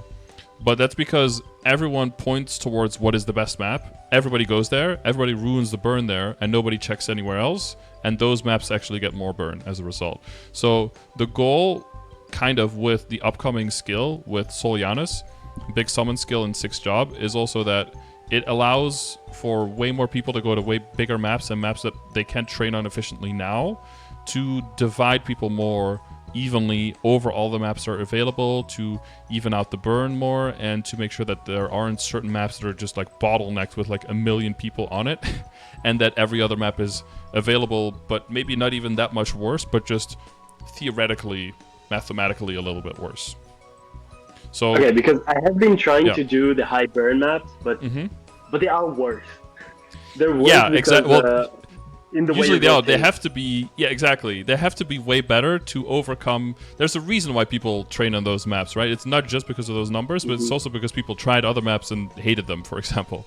Because it might be that maybe the kill per monster is way better, but because of the fewer monsters you kill, and because of how much you have to sacrifice for looting, it actually becomes harder. Maybe not having a Vec pet in one map could be way worse than in another one, right? So that's also a factor. How much money are you willing to give up to get a bit more EXP, and how much EXP are you willing to give up to get a bit more drops? So in the moment, if you want the best of both worlds, you're going to have, you're like master of both. You're going to not have the best EXP or the best drops, but you might have the best combination of the two. So it is a good idea to look around at maps and just to try different maps. Typically what I would do is just try 15-minute rotations and try like different ways of going around a map and seeing if you can kill all the monsters, and do a battle analysis, right? Where you can track how many monsters did you kill, what is your average EXP, what's your average meso, and then you can use that data to compare to other maps that you train on and see what works best for you. Like, what map do you enjoy training in the most for like a long period of time, for a short period of time? Which one can you loot the most money in? Which one can you get the most EXP in? And then you can include like burn, for example. And then depending on what kind of event is going on, if there's a training event, maybe you go to the one where you can kill a bit more monsters, right? If there's a a Star Force event coming on and you need a lot of money, maybe you go to the map where you get the most money instead, right? That way you can prioritize for yourself what gives you the best results for your situation. Okay, makes sense. Yeah, and there was I sent you a link as well for the EXP optimizing, talking about like all of the coupons and all of that stuff as well, and for the stacking. And there's also a link here for what somebody made, Maple Maps. It's maybe not as available yet, but you can, you might be able to use this as well. So like if you're training and you're going into, you'll be training in Limina, right? You can kind of see, if you were to train, you can kind of see like what the map spawn looks like, what the rotation is. You don't have to go there. You can see if this is even a possible map that you could train on.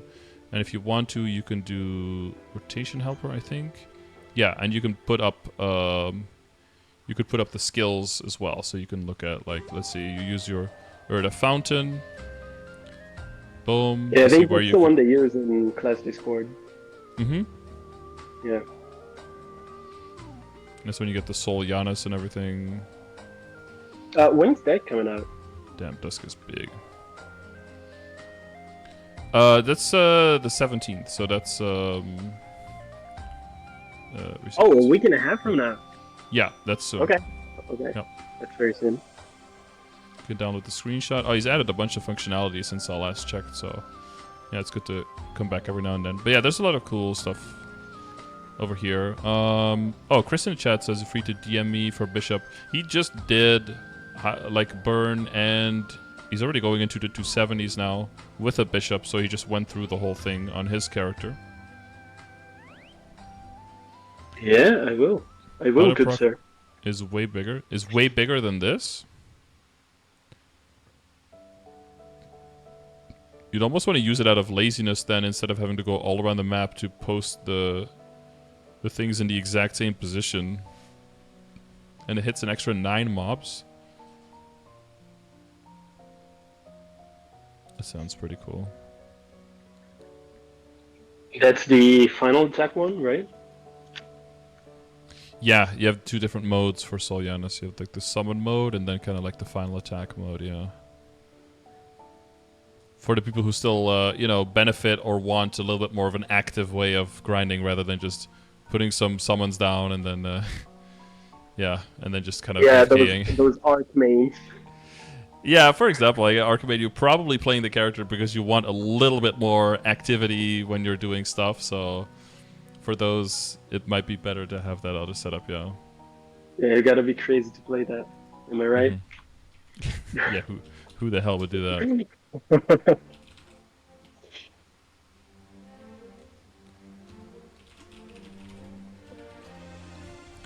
Okay, I'm just gonna look at your questions. Good Legion, you did that. Rings, Abso Arcane, we talked about that. Stuff for specific regarding transition pieces. I think we got into all of those as well, right? We covered that, yeah. I think Tenebris event stuff? reward distribution. Okay, and when to spend, when to save. It's very easy to blow like 80 bill in one 1 hour sitting. It's very easy. Well, only if you do arcanes. If you do CRA, that's actually really hard. It's a lot of clicking. No, it's just very easy to do it if you have multiple characters you want to work on, because sometimes if I see a big like Cuban event, like what do you call them, the double rank up one, Miracle Time event, MT, it always feels like a big waste not to do that on a character that I want to play sometime in the future but don't have the funds right now. So I would go to my Pathfinder, for example, and rank everything from unique to legendary.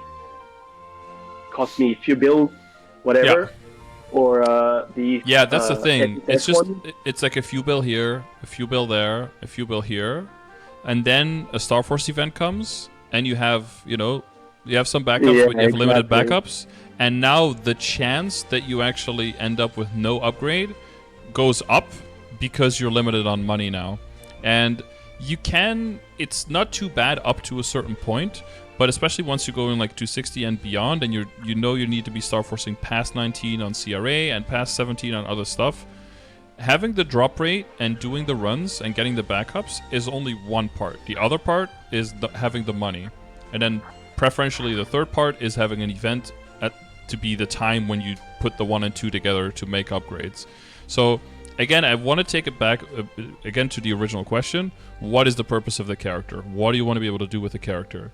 So if you know your Pathfinder is eventually going to be like a bossing mule, probably eventually get to 260 as well. Maybe do the same things kind of that the battle mage is going to do, I think, right? I want to eventually look pretty much like my Adele. which Yeah, now okay. seems way easier Sure. than it did 2 years ago. Yeah, no, definitely. Yeah, same thing as Adele. Yeah. So then you want to think like, what amount of funding will that character need? So one thing is like, it's cool to have everything legendary, but what does that mean? You're paying the upfront cost of the tiering up, and then you have to spend money on more expensive cubes as well. And then to get damage, where are you going to get that damage from otherwise, right? If you have really big Legion, a lot of link skills. If you're eventually going to get the 6 job, that's a lot of damage. Do you have a hookup for certain drops? Do you have a hookup maybe for ring boxes? That's going to be a lot of value. Are your characters in a guild that has some guild skills available? Those are going to be easier to get to in the future as well. That's a lot of value. Do they have like ID familiars that you can reveal? Do they have reinforced Galax, or are they going for superior Galax set? That's a really big set bonus. That's a lot of damage. That's a lot of value, right? If they are going to get all of those things already, they might not need that many legendary pieces, and that's more like something that would be cool to have, but not necessary to have. And in going for things that are just wants instead of needs, you will end up getting some other needs that you have, where your character just needs to upgrade to be able to keep up with the pace, especially if you're going to be maining your bishop. You're going to get access to higher level bosses very quickly, but you're going to take a long time to do your 5%, right? To do the orb. You already talked about, like, that can be tricky. And the more you take money away from that character and give it into other characters, the more likely that you're going to be a little bit behind on the funding, but you want to be ahead in funding on a bishop for bossing to make sure that your entire party doesn't always have to wait for you. If you have a static party and everyone's okay with it, that's cool. But if you're not sure yet where your character's going to land, and as a bishop, you're definitely going to find a party, but you want to find a good party. You want to find a nice party and one that, respects you and your support. So the less that people have to wait for you, the better, of course. And the more quickly you can move on to an even stronger boss and get even better drops, right? So you want to have the money available. You might have had the money available as quickly as possible for your character. And if a character's purpose is really to just be a boss mule, you want to fund it as little as possible. So what I would do is do the bosses on the characters, look at how long it takes, and then decide, is that fast enough or is that not fast enough? If it's not fast enough, or you want to do more bosses, then look at your available resources and then use whatever you have the most of first to fund a character, because whatever you have the most of will relatively have the least value. So if you have a lot of nodes, throw some of those out there first. If you don't have any nodes, but you have a lot of money, throw some money at it. If you don't have a lot of money, but you're okay doing some dailies, do some symbol dailies and stuff like that, or maybe get some levels, right? Those things, that way you will always fund the character. You don't want to look at a character of like, I need legendary 18 star this item with that potential. No, you want to look at a character like, I want to be able to do these pieces of content in this amount of time. And that's what you fund for. Not for the specific level and the specific flame on a specific item. Because you want to take one step back and look at it more macro level. Because one of your characters might hit like a Roar 4 or something, and suddenly they need way less money spent on them. Now everything else can be a lot weaker, and they can still be as strong as you want them to be, right? So you want to look for those like high value tickets, basically, is what I'm saying. The big problem for me is I'm swimming in cubes. I get a ridiculous amount of cubes that I cannot use on any character that I would like to main. But also, but why is that? There's no because I boss passively, kind of. But is it because you already tiered everything up to legendary, so now you can't use the cubes anymore? Yeah, and then I go jump it on a different character, but then I don't have the pieces for it, or. Yeah. So this is a little bit too late, but so what I do is I keep the stuff epic and I work on the star forcing, because I know the cubes are coming and the cubes are going to be free. And then once I have the star force on the pieces, then the cubes can get good potential on epic, can tier up to unique, and get good potential on unique. And I'd rather have like 19 star CRA that has 15 star stat than have 17 star CRA that has legendary 21% stat. First of all, the first one is cheaper and it's stronger. Cubes can I get Meso for star forcing? Exactly, so, right? So you want to make sure that you're using those cubes for value.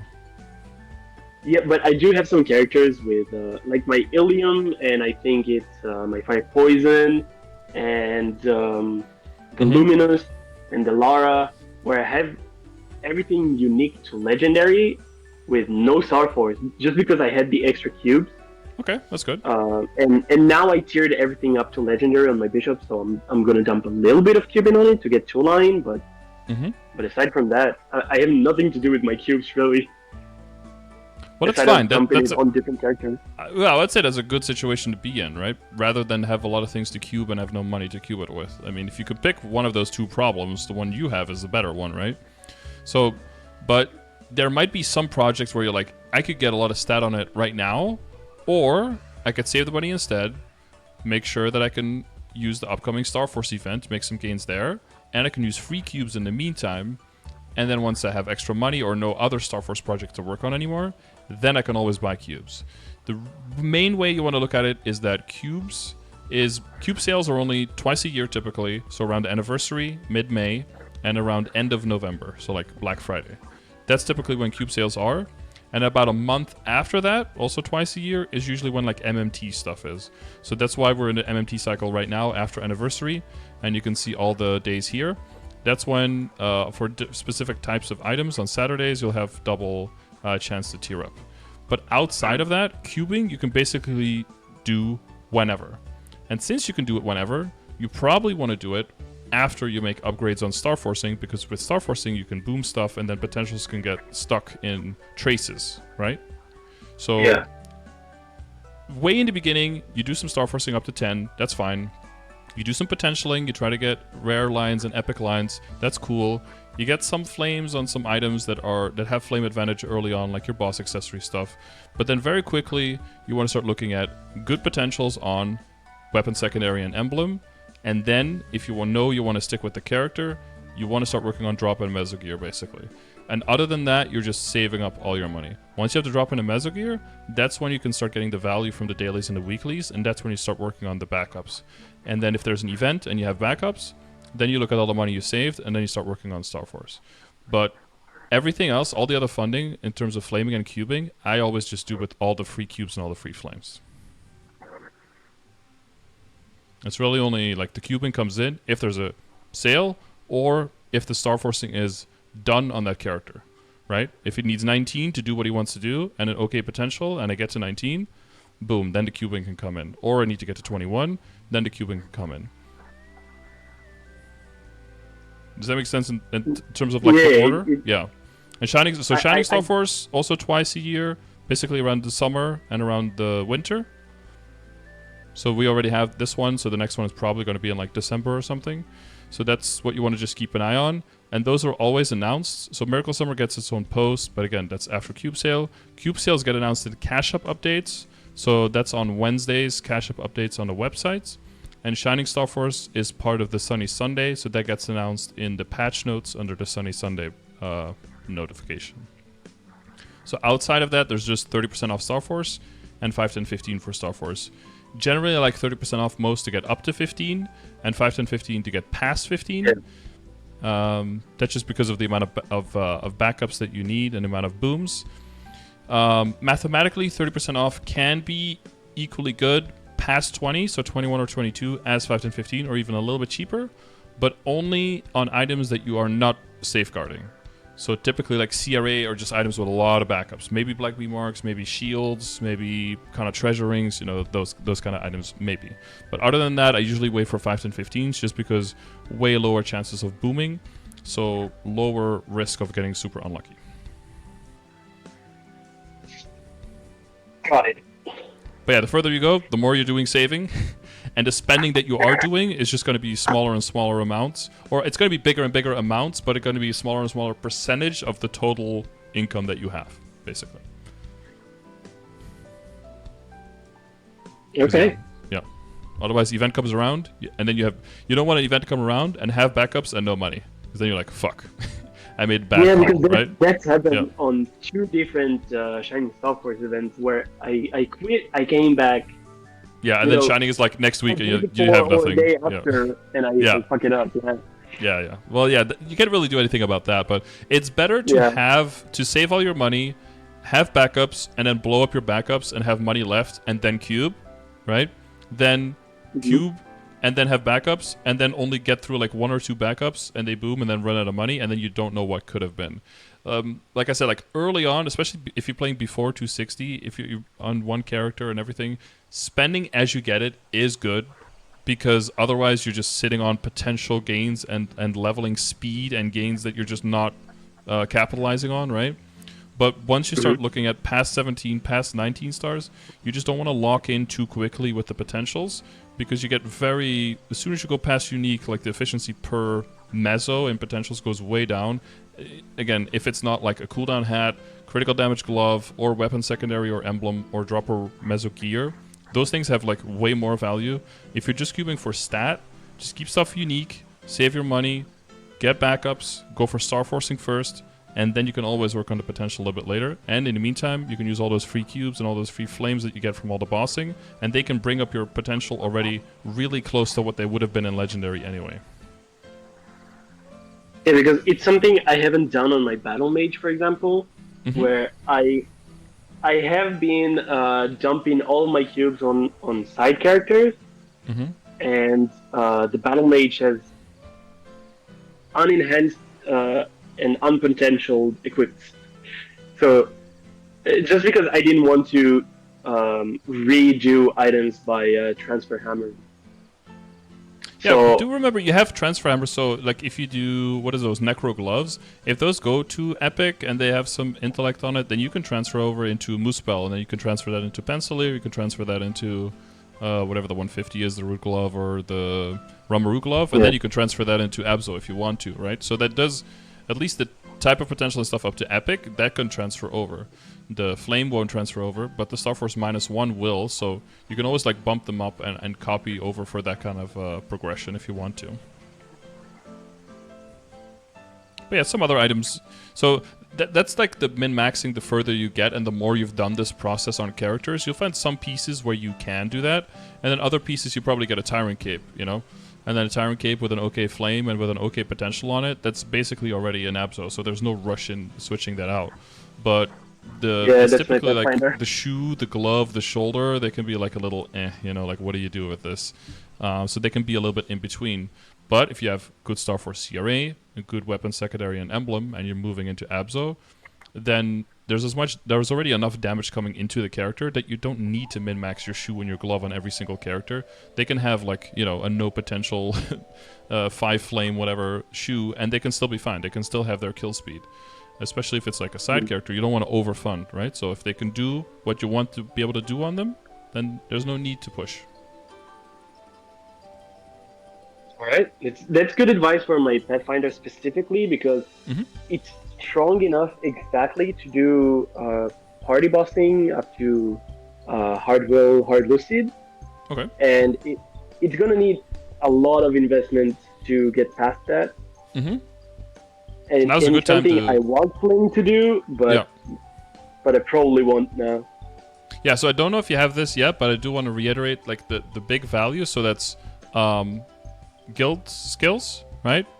Bossing for the familiars with IED, and access to at least reinforced Galax, or maybe towards superior Galax if you're gonna go up to 260. I probably would go straight for superior Galax.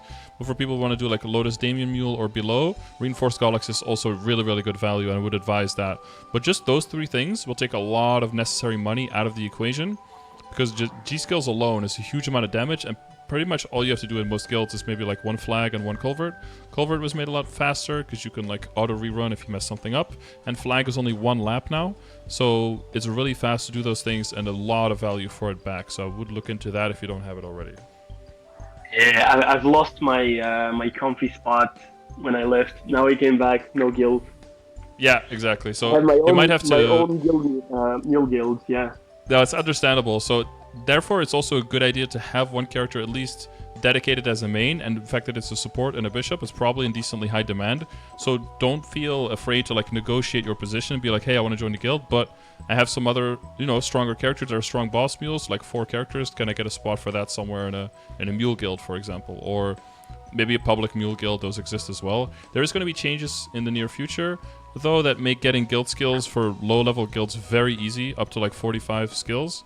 You only need like 60k guild culver score total or something, which is really easy. And then, you know, scaling up on boss mules will be a lot easier because it's just free damage, essentially.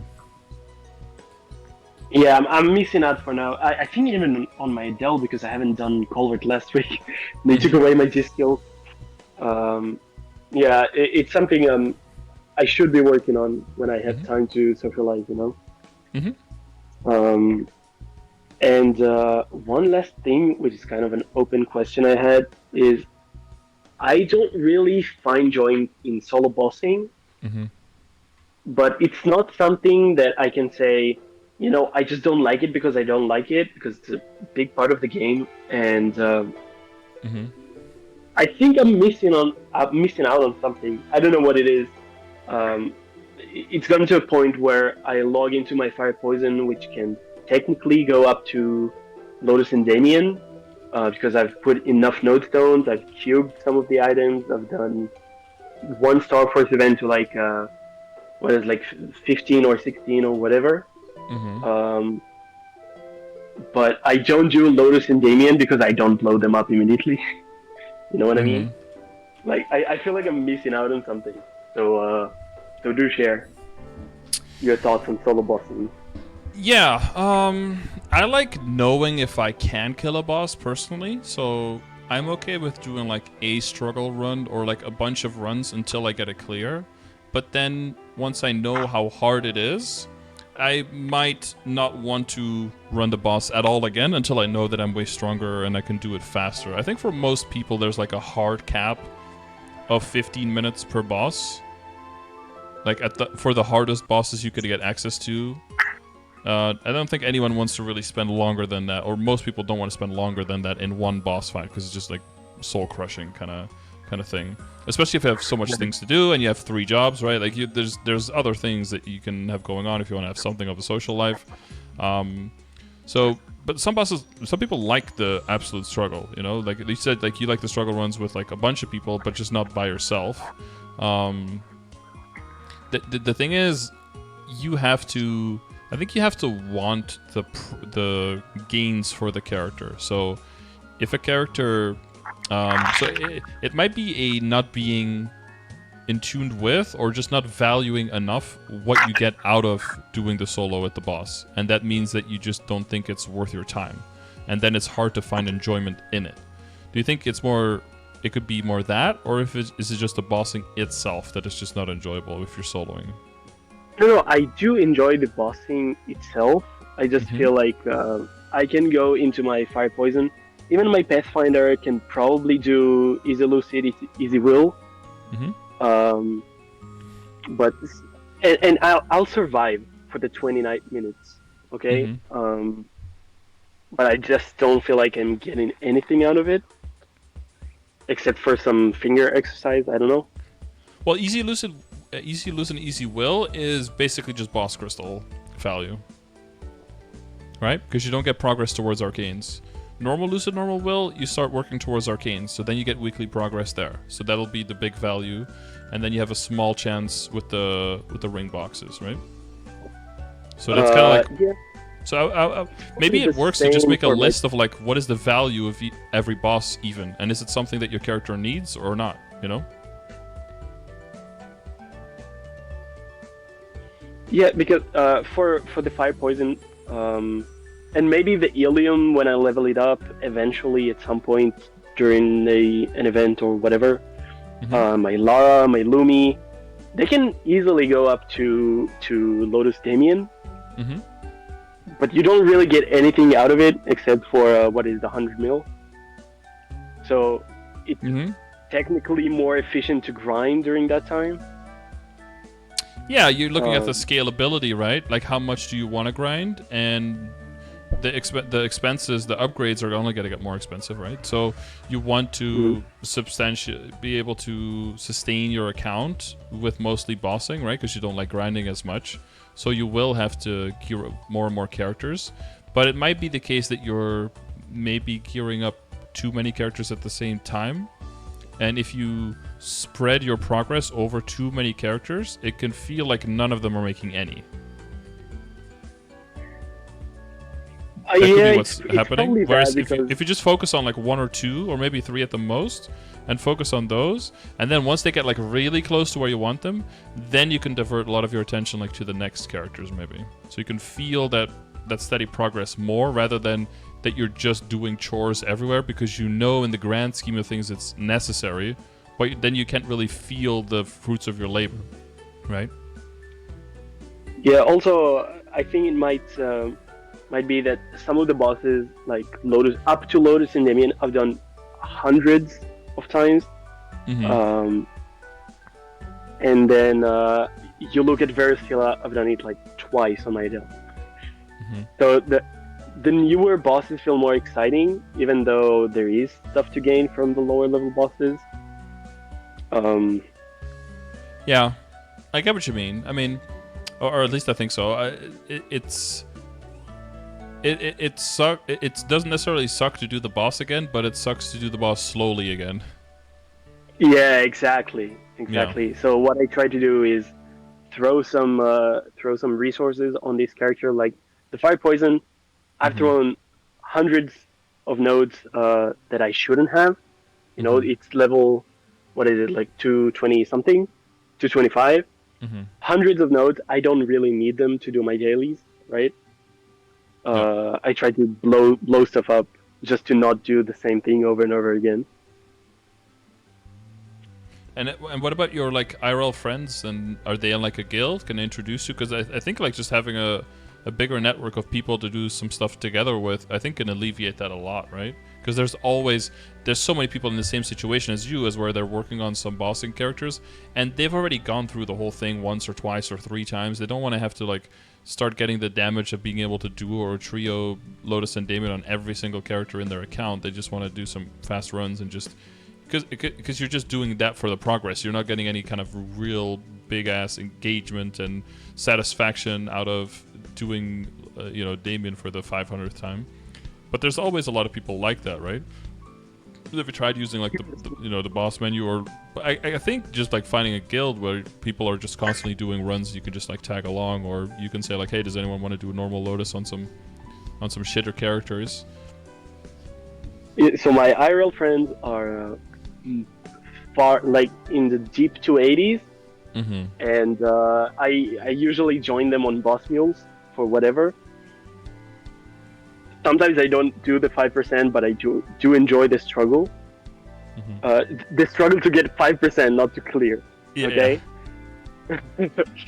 I do that sometimes. I do it for Gloom. I do it for Sea Slime sometimes on the Bishop. And then, you log onto the Fire Poison and you do a 12-minute Golux run. Even though you get nothing from the higher level bosses that you don't get 5% on, I do spend my time there when I do my weeklies. Right. So that's very inefficient time spent. Yeah, but for again, if the purpose of the character is to be what is the purpose of the character of the Fire Poison? I thought it was going up to Lotus and Damien. I think right now it's going to Hard Lucid Hard Will eventually during the next month. Because I will get these characters to 260, and then I can claim all the Monster Park and daily Arcane River XP and all that on a different character. So that'll be probably the Fire Poison, maybe the Ilium, I don't know. But they will eventually get there. So keeping a side project of a lower level boss mule, it feels too slow. And you're probably right, probably because I'm spreading out too much. Yeah, I could always look for... I mean, if it's Helix that takes that long, that's probably one that a lot of other people do, and like an exchange carry for that should be pretty easy to find. Just do 5%, and then you get your coins the same way anyway, right? And the other person probably has higher drop rate, so you might actually see some reinforced drops from them faster than if you would solo on that character. And then maybe, you exchange carry, maybe you carry them on another character or something. Joining for coins for the 5%? Yeah, I think that's tricky though, because most people don't even know that you can get the coins, plus people will start fighting like crazy over the... over if something superior drops. Plus, it's a daily boss, so pet loot will just auto loot everything. And if you're doing like a multi-party, but if you don't care about like that, you could definitely try that. But I think that'll be hard to find people for. I think it'll be easier to find people in the guild or in lines or in a buddy chat who just want to like exchange carry on a Helix, because there's so many people who want to trade. And yeah, like Simple Thrill says in the chat, the more drop rate you have on your main, you can be like, exchange carry 300 plus drop or something. There's always going to be some people willing to exchange with high drop rate people. Yeah, I see a lot of those, but before I quit, I used to do like these long Golux trains where one person carries and everybody loots the coin. Right now, you have to do 5%. I don't think people do it anymore. With a lot of people, it's tricky. I would try to find one. Yeah. I would try to do like just two-man exchange. That's easier to do. You could do like a battle analysis, right? And just see how much damage you need to do to hit 5%, and then as soon as you hit that amount, you can just tell the other person to blow it up, basically. Yeah, there's a list for that in one of the Discords. Mm-hmm. I mean,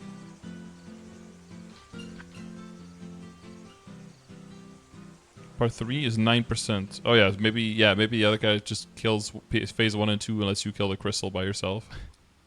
If you save all your your fire poison is not very bursty, but if you save all your damage, you might be able to kill the crystal by itself, right? Definitely, yeah. Yeah. So that could be an easy way to do it. Yeah, it's a good idea. I'll start trading those. Because it'll be faster to run 2 fast exchange runs than 1 slow solo. And then, you can always, I guess, as a general thing, it might be a good idea to just make a list of the things that you need to do per day, and then the things of the things that you're doing, and just kind of see like which things are you doing on a daily, but you're always dreading them. You're like, ugh, that's annoying, or you're leaving them for the last moment, or you skip them sometimes, and maybe just try just not doing those at all, or trying to find a different solution for those things so that they're not like in your head like, oh fuck, I still have to do this, because that just drags your whole mood down. I think I find that for myself as well. So if it's something that I always leave until the last moment, try to either do it first thing so it's out of the way, or replace it with something else, or just cut it completely and see how that changes your mood towards the game and your actual progress, and see does it actually make a difference? Does it actually make things slower, or is it just a thing that you think? I think it's more the long-term ones, like Commercy, for example, was a big. Like sometimes I come back from work at 7 a.m. I want to de-traumatize. I'm a field medic, okay? I want to de-traumatize, just do kill 200 mobs and log off.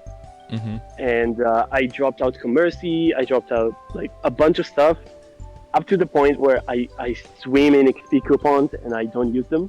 Mm-hmm. Like relatable, yeah. Yeah. I just don't use my coupons. I pop it, and if I finish it, I finish it, and they all time out. So like the time efficiency for my gameplay does not usually go to leveling. It goes more to making Meso to fund whatever. Mm-hmm. Yep. And that makes eventually sense. Makes sense. will. But you'd also, I think you've been in the situation where you need to make more Meso than the value you're getting for the upgrades. If you get stuck more in the lower level areas and more in the potentials, you need to spend more money, more time making money, because the upgrades that you're making are not as efficient than the upgrades you would make if you were spending more on Star Force around events instead. Yeah, but then at some point, I think my Adele is sort of at that point where you can spend more money on it, but if I just spend the same amount of time that I do weeklies, I just level up and get to Grandis and get that bonus stat. It's just more damage overall, and I can do higher level bosses. I just don't spend my daily time very efficiently in that matter. All I do is weeklies on different characters every day.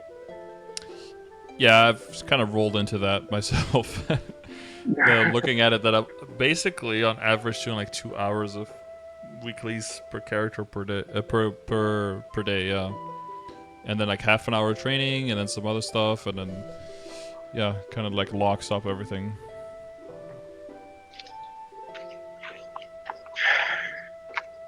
Yeah. It can be tricky. Okay. Sometimes it just comes down to just trying something else and then seeing how that feels, and just comparing it. Yeah. Trading 5%. Let's go. New meta. Yeah. Listen up, you people. Oh, Vince Laris is looking for a Helix trader as well, but I think he's in a different server, so that probably won't be useful. But all of the EU people. Yeah. Oh, one thing I had no idea about. Can you migrate your EU account to NA? No, not possible. Because I will be moving to Canada, and going to 300 ping does not sound that good. Oh, that is rough. Yeah. Well, you got to use exit lag, man. That will cut your ping significantly. Yeah. Do I get 20% off using the code? There's no discount codes for it anymore, but like a percentage of your first purchase goes to me, so it supports me. But there's no overall discount. There is discount if you do like longer, more months basically. Then, I don't know where they are at now, but sometimes they have like end of year sales where it's like if you do a whole year, it's like 40% off or something compared to a monthly, like thing. So that's the way that they do their sales stuff. As the youngsters say. W. Big pod. Huge W. W, yeah. W exit lag. Yeah. Yeah, I mean, there's probably like some min-maxy stuff on on all of each of the characters themselves as well, right?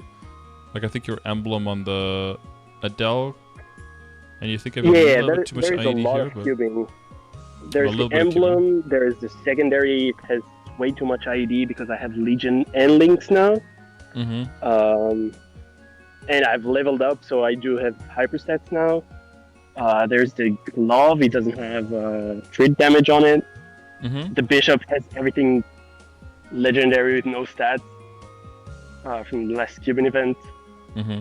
Yeah, there's a lot of cubing to be done. Well, we have no 5 and 15, so it's probably fine to do like a round of cubing just to get like to lock in those tiers, right? To get some good potentials on the current tier, and then just start fully saving up from there, and then look towards the next 5 and 15 to start making some jumps in Star Force if it's necessary, right? If a character can already do the content that you want to do around the level, then there's no need to upgrade and might not be necessary, right? Then maybe just slowly progressing the Adele towards Arcane is good enough. Yeah, I think just some Arcane Star Forcing on the Adele, CRA, and then just dump everything on Bishop. Mm-hmm. Right, because that's the one I want to do the grandest bosses eventually with. Yeah. When they increase the level cap to 325 and tutorial ends at 275, that's when I go. That's when you go, yeah. But they're already gotten a lot easier with 6 Shop added. Before that, I was basically not doing C10A until, especially not solo, until I was liberated. Because before that, playing characters without iframes or just, it was just a shit show, honestly. It was just too much pressure, so I would just blow up normal for a long time. But then with Liberation, it became very doable, and then throw 6 Job on top of that, and now some of them are kind of a joke, but you'll get it. Once you get to 6 Job, you'll get it, how much it just scales things up, like how quickly you'll get from doing normal Lotus at a decent pace to actually very reasonably being able to blow up like hard Lotus instead, making that much extra money from that. Chance for Ring Box, chance for Berserk. Yeah. It'll scale up your Meso per week as well without having to add more characters as much. Yeah, also for the Tenebris Bosses, I've done glue. I'm comfortable with glue mechanics. Veracilla is not something I see myself. There's only one difficulty, right? There's 2. There's normal and hard Viola. Okay, so I've done they're kind of close in difficulty. Yeah, I've done the normal one. I don't see myself going to party hard. No party hardy? Yeah, no hard partying. Okay. And then Dark Nail I haven't done at all.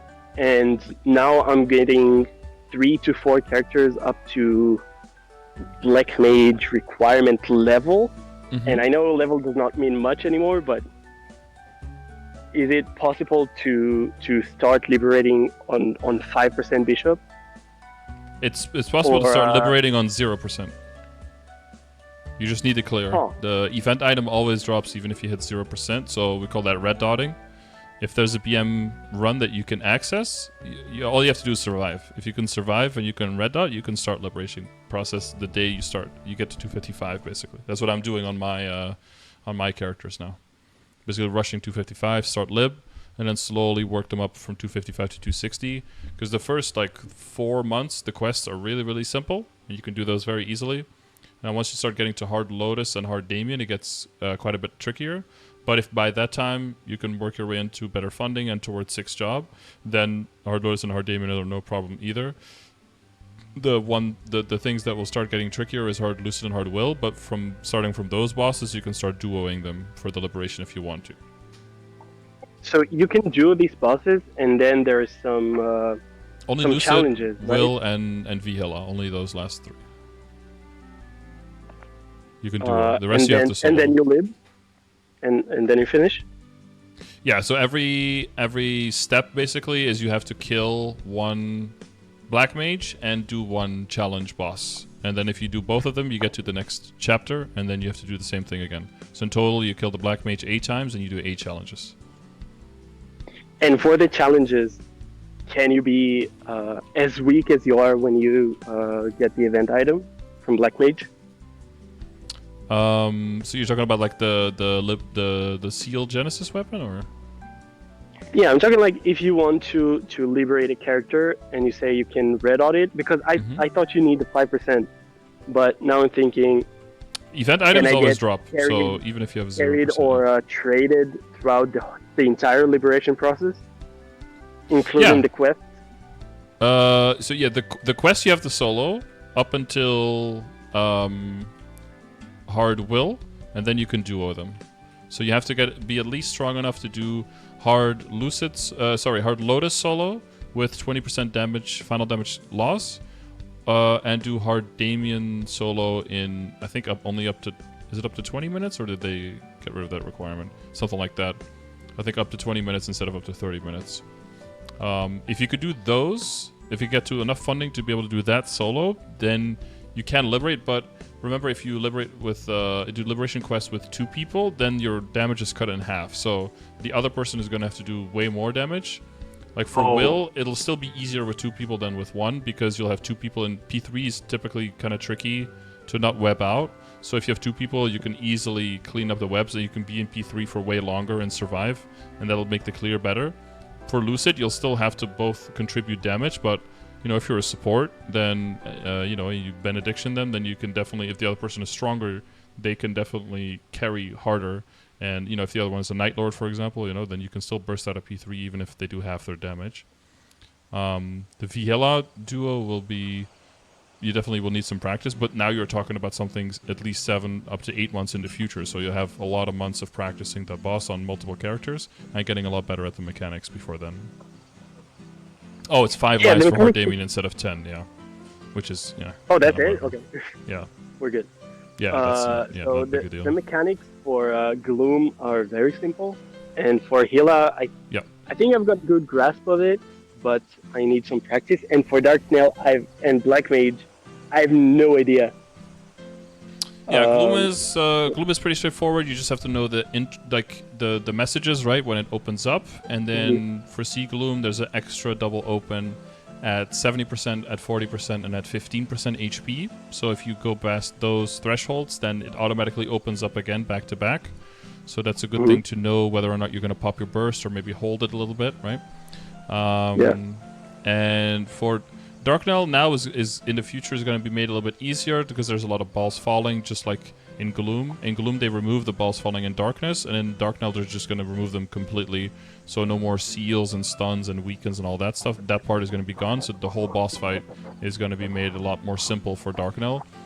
But basically for both Vihela and for Darknell, you just always want to fight the boss in the middle of the map, ideally, so that you can always dodge behind them or in front of them, whatever is necessary. So that's a good idea if you can do that. Never want to fight them like in the corner. That's just really, really annoying. So if everyone stays together and stays together in the middle of the map, then you know where the aggro is going, and you can control the boss fight. With Vihila, if you have a lot of people jumping around and they don't really know what they're doing, the boss becomes very unpredictable, and that can make it more chaotic for you to and dodge everything and try to confirm your damage on the boss. So it's a good idea to have everyone, practice and get better.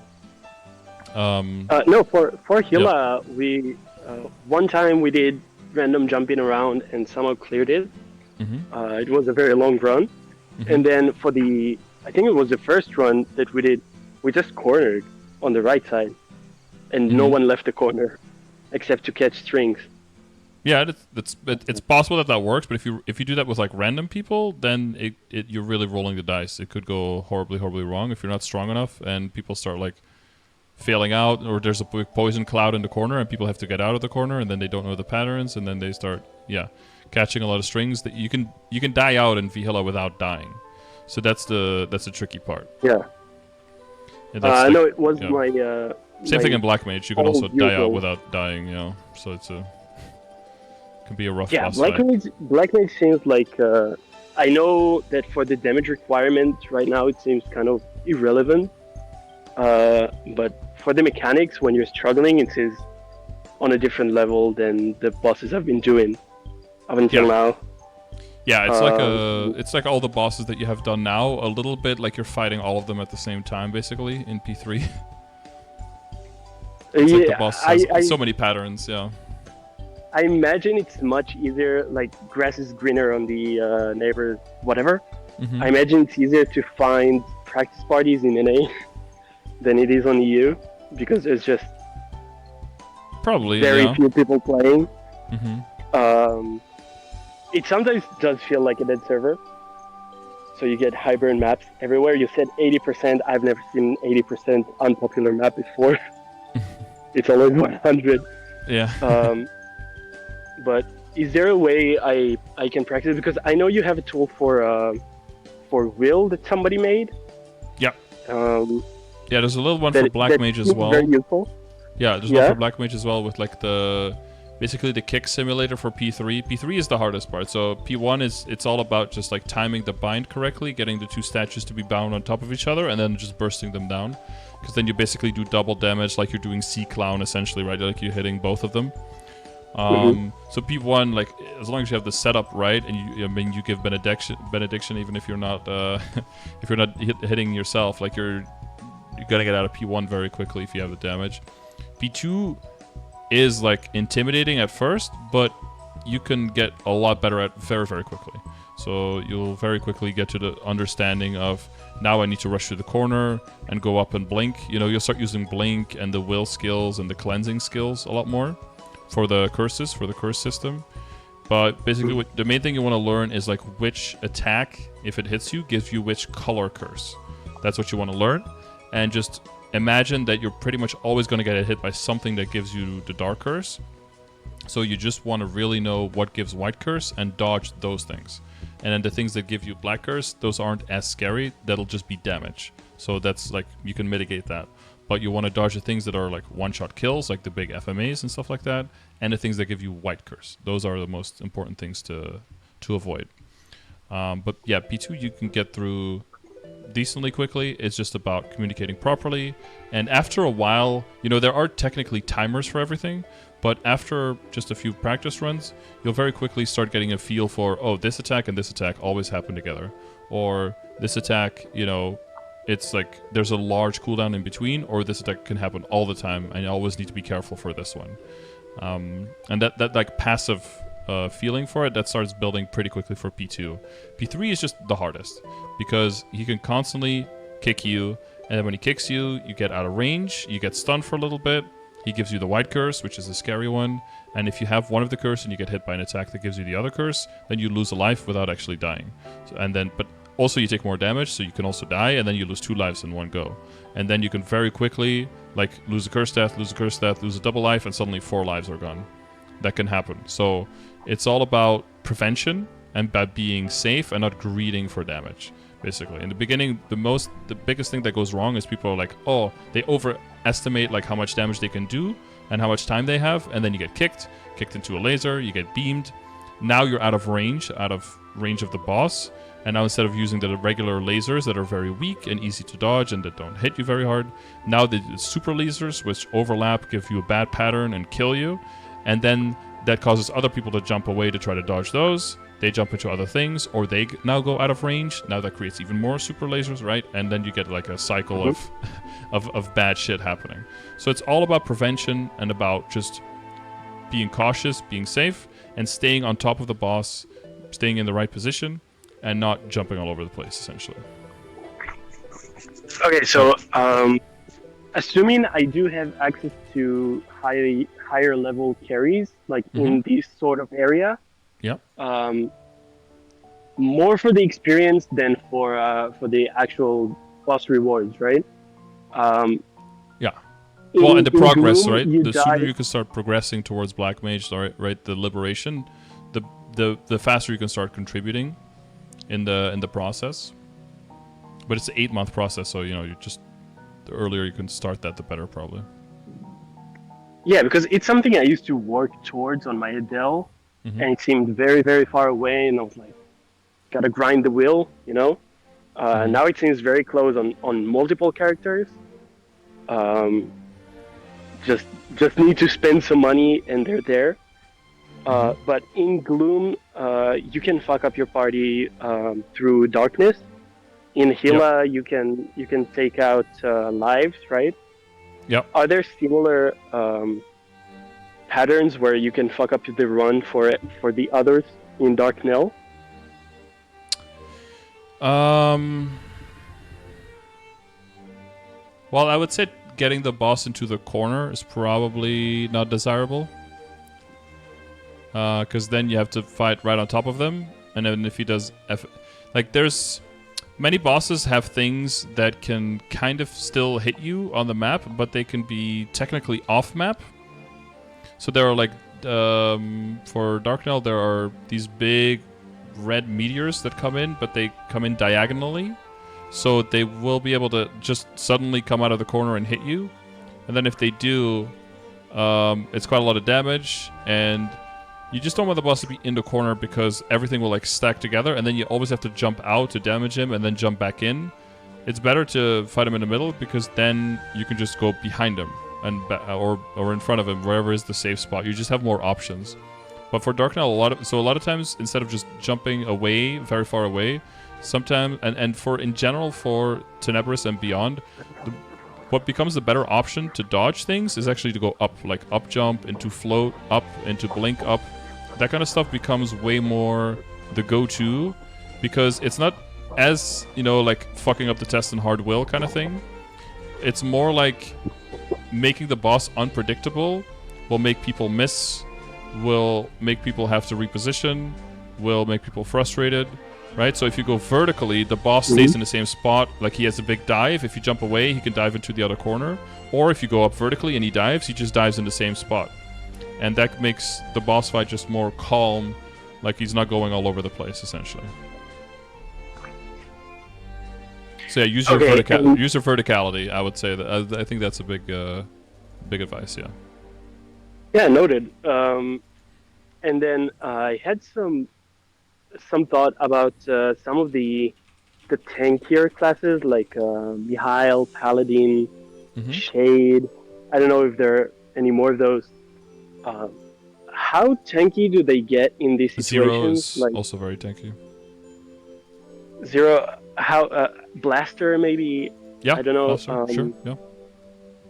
Some of these situations seem like I haven't played any of these classes, right? Aside from Legion.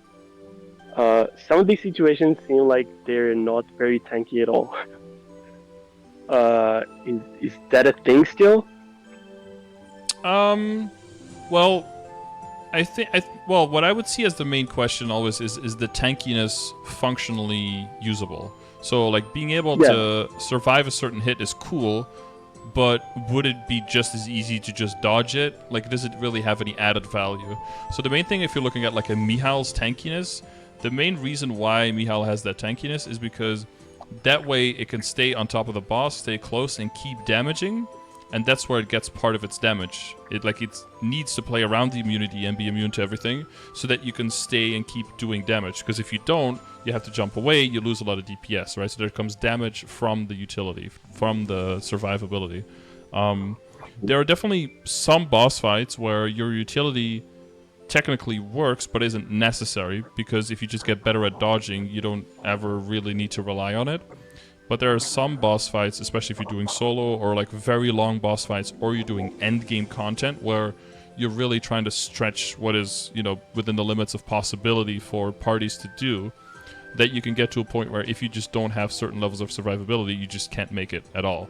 So if you're in those levels, I think things like Mihail, or maybe not as tanky, but what helps with tankiness, like the Lin, for example, we give a lot of healing and a lot of cleansing, for example. Those will have a lot of utility if you're trying to do very tricky bosses, or whatever is tricky, like in terms of the entire game, or what is tricky for that party, what is within the limits of the capabilities of the members in the party. But then as soon as party members get a lot better, they might need to rely on that utility as much anymore, and they'd rather have someone who just adds a lot of damage. So you can see this a lot as in your link skills as well. Like in the beginning, you might want to use link skills with a lot of survivability on it, so that you can practice more, you can stay in the boss fight a little bit longer, and you can practice like, what can I get hit by, what can I not get hit by, what is dangerous, what isn't, right? And then as you get better, and you don't really get hit by stuff anymore, the utility, the survivability of the link skills is kind of useless. So it's better to just go for more damage so you can get the kill faster. That way you're not in the boss fight as long, and then you also get fewer patterns that could be so scary that they end up killing you because it's too much at once. You actually reduce the chance of that happening, and you actually get survivability through damage. And then you get to the point where the boss fight is so easy, you know everything, and it's super fast that even dying a few times isn't scary at all anymore. But now you might just want to go for the utility again, for the survivability again, because even the little bit of damage in the link skills is actually not going to make a difference for your kill speed. It might actually make more difference to just not die so you can keep attacking. That might actually save you more time than the little bit of damage you would get from the link skills. So depending on the situation, certain setups could just fit your character better. And I think in the same way, certain supports will be either necessary for a party or will just be like a little bit of an extra luxury that's not as important. But yeah, the tankiness, a lot of times in the beginning, it might feel necessary. And then as you get better at the boss fight, it might be the fact that you just have to, you have to play around it. Some characters have to play around it if they want to optimize their own damage. Because most of the tankier characters are not like the number ones in damage output, right? You mentioned Paladin, Mihail, Shade, Blaster. These are not the characters that get mentioned as number one in terms of damage output in a party. They are, however, going to be characters high up on the list in who can solo really difficult boss fights the earliest out of everyone. Okay, makes sense. And one more question. Sorry to drag it out about Bishop. Mm-hmm. What can you dispel? When do you use Fountain? When do you use the Holy Cups? Does Black Mage have the same healing restriction as Varicilla or Will Part 2? Okay. I'm not a More Bishop specifically expert. in Black Mage. Yeah, specifically for Black Mage. So if you have the Black Curse on, your healing is blocked. Mhm. I believe Chris can maybe yell at me, or any bishops in the chat. Dispel works on quite a bit of stuff in Black Mage, I believe. I think to reverse the stun, I don't think it works on the Black Curse itself. Bishop skills heal through Black Curse. Okay, that's nice. Just attacking heals you. Yeah. I think in Black Mage you kind of just put the fountain whenever you have it. Except in P2, you want to save it if there's a mid FMA. So there's like 3 patterns of FMA in P2 where you have to either go into the left corner in the map, in the right corner of the map, or in the middle. Which is, you just have to respond on time. You usually fight around the middle so that you're the closest to all 3. But what can happen, there's another party, I read party in the chat. There's another pattern where there's like 2 big eyes floating around. And they can they target you, and if you're in the middle, you don't have a lot of wiggle room, right? Because you're just stuck there for the pattern until the pattern is over. And if the eye comes towards you and like floats over you, you need to be able to get enough healing to or an iframe to be able to heal through that. Otherwise, it'll just get to you. And even with healing fams and stuff, it might not be enough. So any kind of healing skills you have, typically, again, once the survivability is already enough, you don't really use it until you kind of save it for that situation, so you can get like a burst heal out to make sure that you can help everyone survive that pattern. And so Chris says for P3, puts it in the middle. Yeah, because it doesn't have transparency. Yeah, so some parties, again, I guess if everyone's survivability is good enough, they might prefer that you don't put down the fountain, because it can actually block visibility quite a bit, because it's completely untransparent for other members. So it's just like a huge golden thing floating around, and the cups and everything can actually block visibility. But for the cleansing, I think you... Yeah? Yeah, Chris, the dispelling in Black Mage...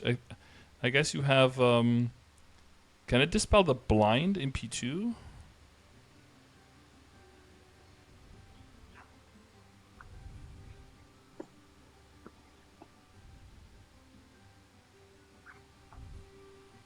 Tech for Vihela is you can up jump and hit Origin in the air. Because even with transparency, it's bright as fuck. Oh, if you want to make sure that you don't hit everyone else. Wouldn't you, to not summon? block vision? Oh, so the summon goes up in the map instead of on the ground? Is that what you're saying? Oh, I see. Yeah, and the hitbox is big enough of the Origin that it'll still hit the target regardless. Oh, okay. So the Origin will float half up in the air, so you can still see the strings better. Okay, that's a good tip actually. So up jump Origin and Vihela, because yeah, you change the background of the map a lot, right? So if you have a lot of survivability, that's pretty tricky. Like all of the stuff going in Vihela, it can be really hard to see. So yeah, and then for dispel and swapping between heal and damage formations, forgot what it's called. Righteously indignant. Do you just assume you're not going to do 5% and stay in heal form, or do you actually use anything, any of the skills in the damage form? Well, so the battle you could do battle analysis to kind of see where you're at. So typically for a party, if you want to have like a half-hour clear, everyone is probably going to be like between 75 bill and 100 bill a second. Few people a little bit over, a few people, like around there. But like towards 90 to 100 bill a second. If you're like not even near there and you're under leveled, so you're gonna get reduced damage from that as well, you're not gonna be hitting the 5%, so you might as well just stay in the support, so you can keep people alive. All of the healing, all that stuff, and make sure that you always, your benediction's ready, all that stuff. That's the other thing, right? You want to make sure that people are either 2-minute bursting, 3-minute bursting. Knowing which benediction you want to use. I heard that you don't want to... I don't know if that's fixed, Chris, but there's like you can use the short benediction, or you can use the longer one. Where... damn, now I missed the duration on the buff. Damn it. Where you can... if you use the shorter one... Yeah, the toggle fucks you a little bit still. Okay, yeah. So you just want to use the skill twice if you want to use the shorter ones rather than using the toggle. If it's 2-minute versus 3-minute. But yeah, I have to say, I'm getting a little bit out of my that was very specific like bishop tips. So I'm getting a little bit out of my depth now. So yeah, we could talk with like another bishop in the chat, or you can like hit him up on Discord. I think one of the good things is just, you already mentioned the class Discord, right? I think these are really good class Discord questions, way better than what do I put in my hyperstat? Because they hate those questions typically in the class Discords. But if it's like, hey, I'm going to start doing Black Mage, I want to make sure I'm supporting my team. What are 2 or 3 quick tips in terms of like utility that I can do to make sure that I support my team the best, The Bible study channel in the class Discord is helpful. Okay, I don't know if you checked that one out. Yeah, okay. I don't really have any more questions regarding the account progressions. More about bossing Okay. mechanics, kind of. Yeah, been great help. Okay. Yeah, for specific bosses and everything. I mean, you can always hit me up on Discord or check in the chat. You know where I am. Yeah, I do. It's in my favorites tab, TBH. Okay. I do have a better view on what I'm gonna do the next few months regarding my characters, and each separate progression. Okay, I'm glad. Yeah, just get familiars, fix Meso rates, drop rate, all that stuff. Presets. It take me a bunch of time. Yeah, I wouldn't underestimate just getting like 2-line attack on the emblem on the Adele. That'll be like for the short term, a good value change as well to add that. Yeah, just cubing in general.